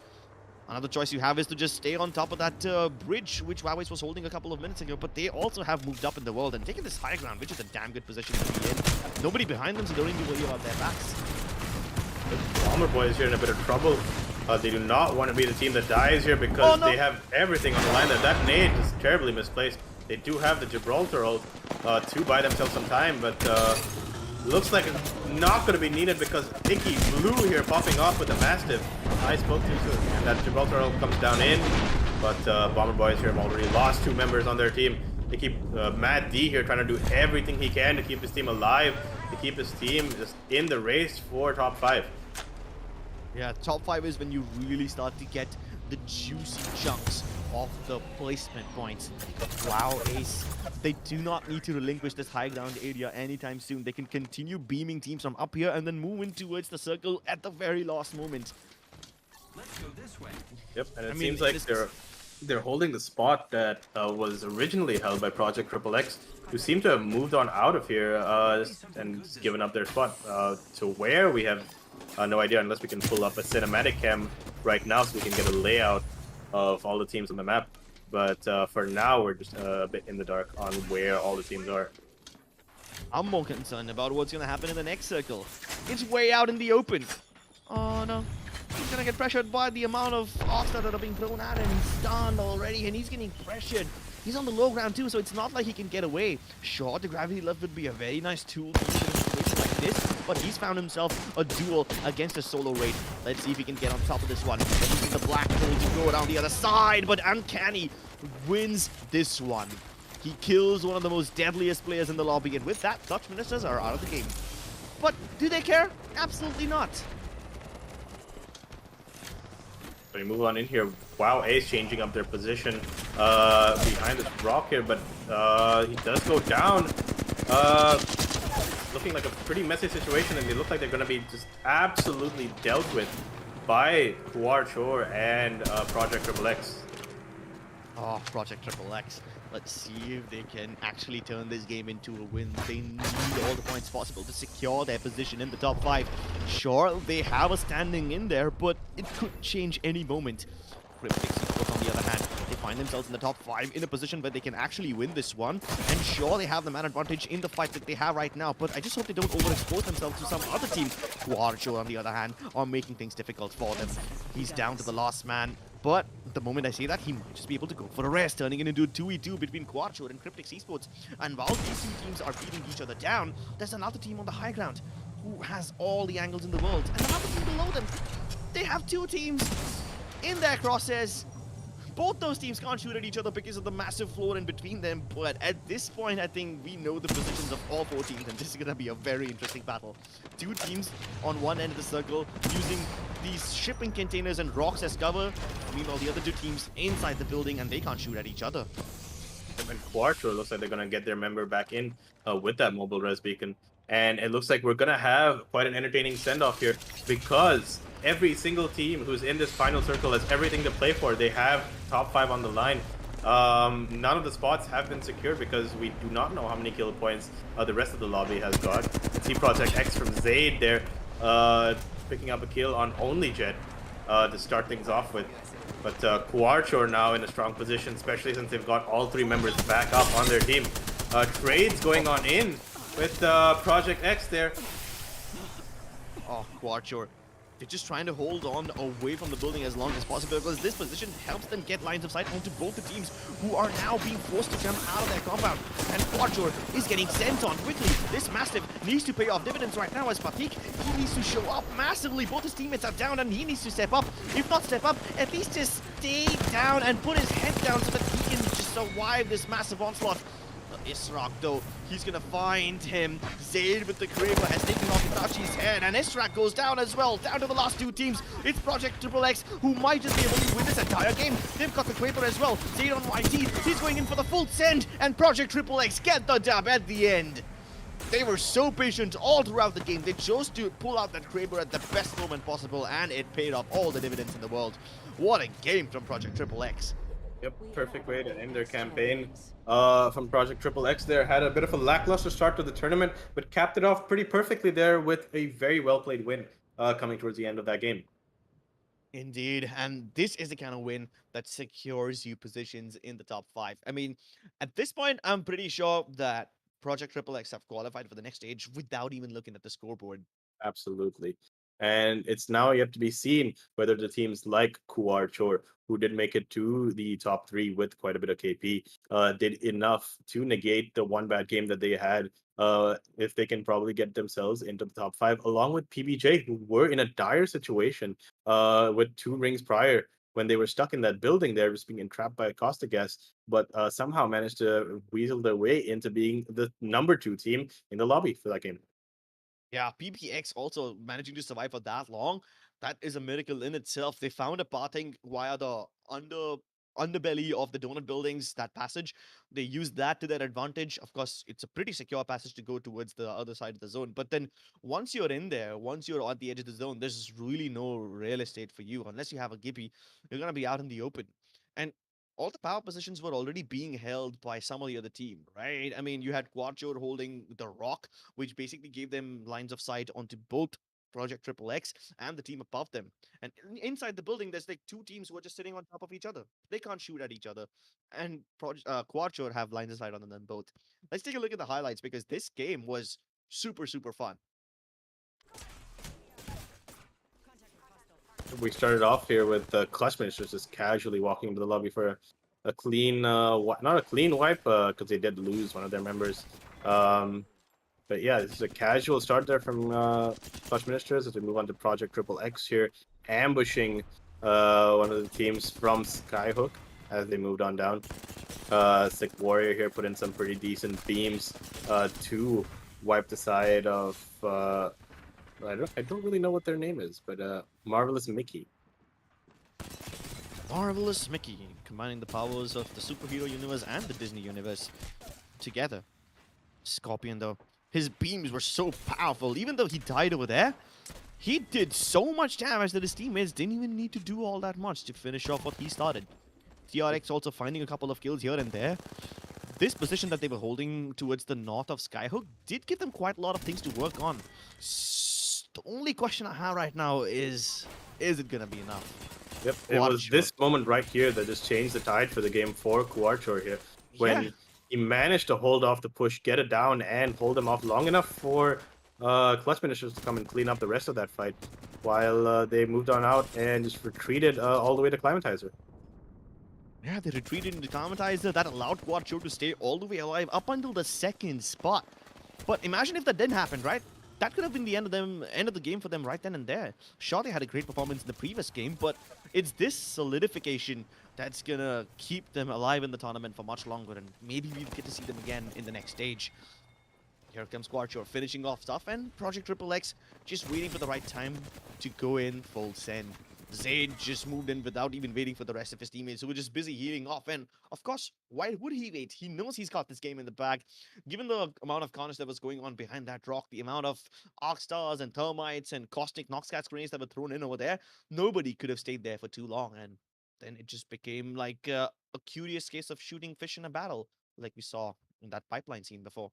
Right. And I think it was a bit disappointing towards the end to see a team like Bomber Boys go out the way they did because of the impressive start that they did have. I think they got a little bit complacent towards the end because they did go out pretty early in round 2 as well. They went out in round top 10 and they proceeded to also get knocked out at round top 7 or top 6, if I'm not wrong, in the last game with a few KP. But hopefully for them, they've done enough in that first game to carry them forward into the next round. Yeah, and that first game also could have been theirs. Clutch Ministers could have been defeated in game number 1, but then these guys were just a bit too good. So much so that they literally picked a lifeline in the last game and started fighting around. Helter Skelter, they just did not care at all. Right. And that's the kind of attitude that I really want from a team like Clutch Ministers. Project Sure. Triple X with a 25-point a game. That should definitely be enough, right? Definitely. Quadshore surprisingly having much lesser points than I thought. I really thought that this team would cross 15 points in a game like this, but it seems like it just wasn't their day. 10 is also good. Anything about double digits is good, but is that enough? Especially with teams like Project Triple X and PBX also contributing enough. Also, keep in mind teams like Alchemist Esports, who got second place with a lot of points the last game, finished with only 1 point in this game. So I think a lot of these teams are just going to be sitting really tight and just waiting for this final scorecard to come out to see who's going on to the next round, because we can't guarantee anyone besides maybe Project X, Clutch Ministers, and Clutch Ministers, pretty much, that's going to be going into the next round. We have 3 spots up for grabs because of how diverse the results have been across these 3 games. Ugh, diversity. I hope we get to see plenty of it in the stage ahead. This was the points table for this particular game, for match number 3. Now, give us a little bit of time, rather give our boys a little bit of time to do the math and figure out who the top 5 teams are going to be, because these top 5 teams will be moving on to the group stage of Intel and Lenovo presenting Rise of Legion tournament. And at that point, they'll be facing the other 15 invited teams who, quite frankly, are not just the best teams in all of Asia, but you can also call them some of the best teams in the entire world. Yep, definitely teams like Reignite, who are the current reigning world champions, Burger, who impressed quite a lot and made it to the finals of the Sweden LAN. And then you also have a team like Sutoraiku, who also made it into the final of the of LAN. And then we have basically almost 90% of the teams that have been invited have that clutch experience or are going to LAN or have been to LAN in the past. We have LAN newcomers like EXO, who've been a mainstay in this region, one of the top 3 to top 5 teams in this region who will be participating tomorrow. We have teams from Indonesia like Dewa United, who actually finished top of their group at LAN and unfortunately went out in the semifinals uh, along with our Indian esports org, Revenant Esports, led by the Indonesian famous IGL Belkan, who will be playing with our very own Fat Monster tomorrow. And here you have it, ladies and gentlemen, the top 5 teams from qualifier number 3. They are none other than Clutch Ministers, Project Triple X, High Dynamic Range, Bomber Boys, and Cryptics Esports. Oh my god, look at the difference between them and PBX1. 2 points. Ultimate, just 2 points. Yep, That's that's what I what said. that's what One it point takes. matters. Every point matters when it comes to these situations. Between third place and sixth place, there's only 5 points. PBX, they're very unfortunate to not get into the top 5 there. But Cryptics Esports, with the big game that they ended up having in game 2 with I think 15 points, that just put them in that position to qualify into the top 5, barely making it in after having a lackluster start to their tournament. Whereas we saw Clutch Ministers just breeze through with, I think, what was one of the highest total points, which was almost the same or slightly higher than 1 HP that we saw in round 2 earlier on today. Oh, well, this is indeed something else, man. I kind of feel bad for teams like Alchemist Esports and Quadshore who really impressed us towards the last few games. I mean, Alchemist Esports did really well in Stormpoint. Quadshore, despite all odds being stacked against them, they fought and clawed their way into the top 3, and that is saying something. They got 10 points just off of the last game. That means if they would have had like just 2 more points, one more point in the first 2 games, I think they would have made it. Yep. And a team like Cryptic X is one of the few teams in this lobby who was like very heavily dependent on placement points for their points. As you can see, they only have 3 kill points and Oh, yeah. 20 placement points, which is the third most in the lobby. And then there's teams like High Dynamic Range. They have more KP than they have placement points. These are the kind of teams that really go out in the blaze of glory. Bomber Boys, High Dynamic Range. Sure, their firepower is good enough, but towards the end of the game when they are facing, you know, goated teams like Clutch Ministers, that's when they really falter. Everyone else that stands in their way is nothing but cannon fodder for them. Definitely. But it was definitely a nail biting end, as you can see, all the way down to Alchemist Esports in 8th, who finished just around like 5 points away from qualifying. So it was all to play for, which gave a very entertaining final game and final ring as we conclude this last qualifier going into tomorrow. Well, ladies and gentlemen, there you have it. All the 15 teams for Intel x Lenovo Rise of Legion Apex Legends tournament have been decided. These 15 teams, sure, they're going to share a juicy prize pool of 1 lakh rupees, but they also stand a chance to win the lion's share of the massive 10,000 USD prize pool set for them in the finals. Yep. And And more than just that, they're going to be facing off some of the best teams in the world. So maybe just playing against those experienced teams and gathering that experience is going to count. Yep, and they're all going to be divided into groups of 3. Just a brief for all of you watching today, so that you know what's going to be going on tomorrow. So they will be divided into 3 groups of 10, and each group will face off against each other in a league format.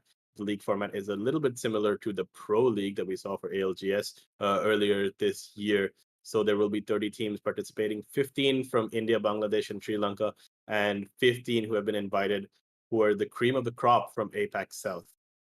Yeah. And you better not miss this one because this is as good as it gets.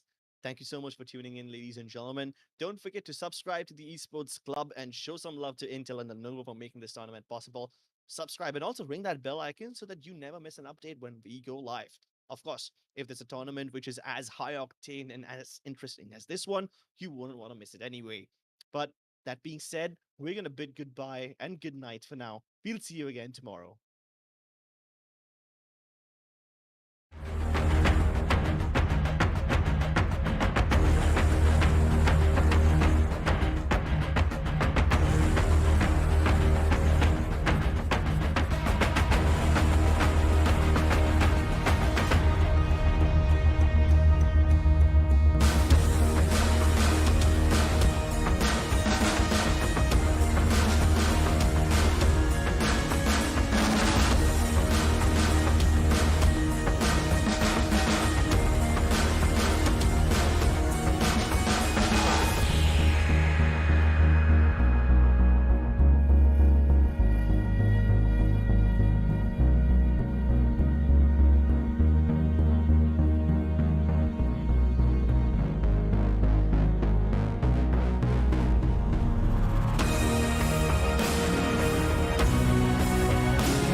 I'm trying to touch the states this time. 2021.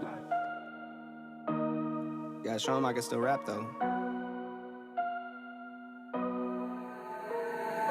Now I'm in the game, I was on the bench. First I was renting, now I'm collecting rent. First it with the beamer, now I want the Benz. Spending all the bag like here I go again. Outside says chirp, now the camera phone. Told you I'ma make, keep the channels on. Why you acting different when the camera's on? Why you acting different like your paper long? 8 day wake up and I thank God. Bad decision got you wishing you could say nah. My city gritty, you could get hit any day now. On my mama, I'ma move my family way out. With some 20s, 50s, hundreds, thousands, millions, billions, trillions, zillions. I'm talking Amazon money, talking so much money I could mess around and buy Amazon. I been winning, I'm like, why me? I heard these labels wanna buy me. I don't need you, boo, I style me. I roll G's and they burn me. Now I'm on my game, nothing is the same. Who am I to blame? Money made me change. Cardi in my ring when I'm switching lanes. Money in the carry on them Boeing planes. Money in the carry on them Boeing planes.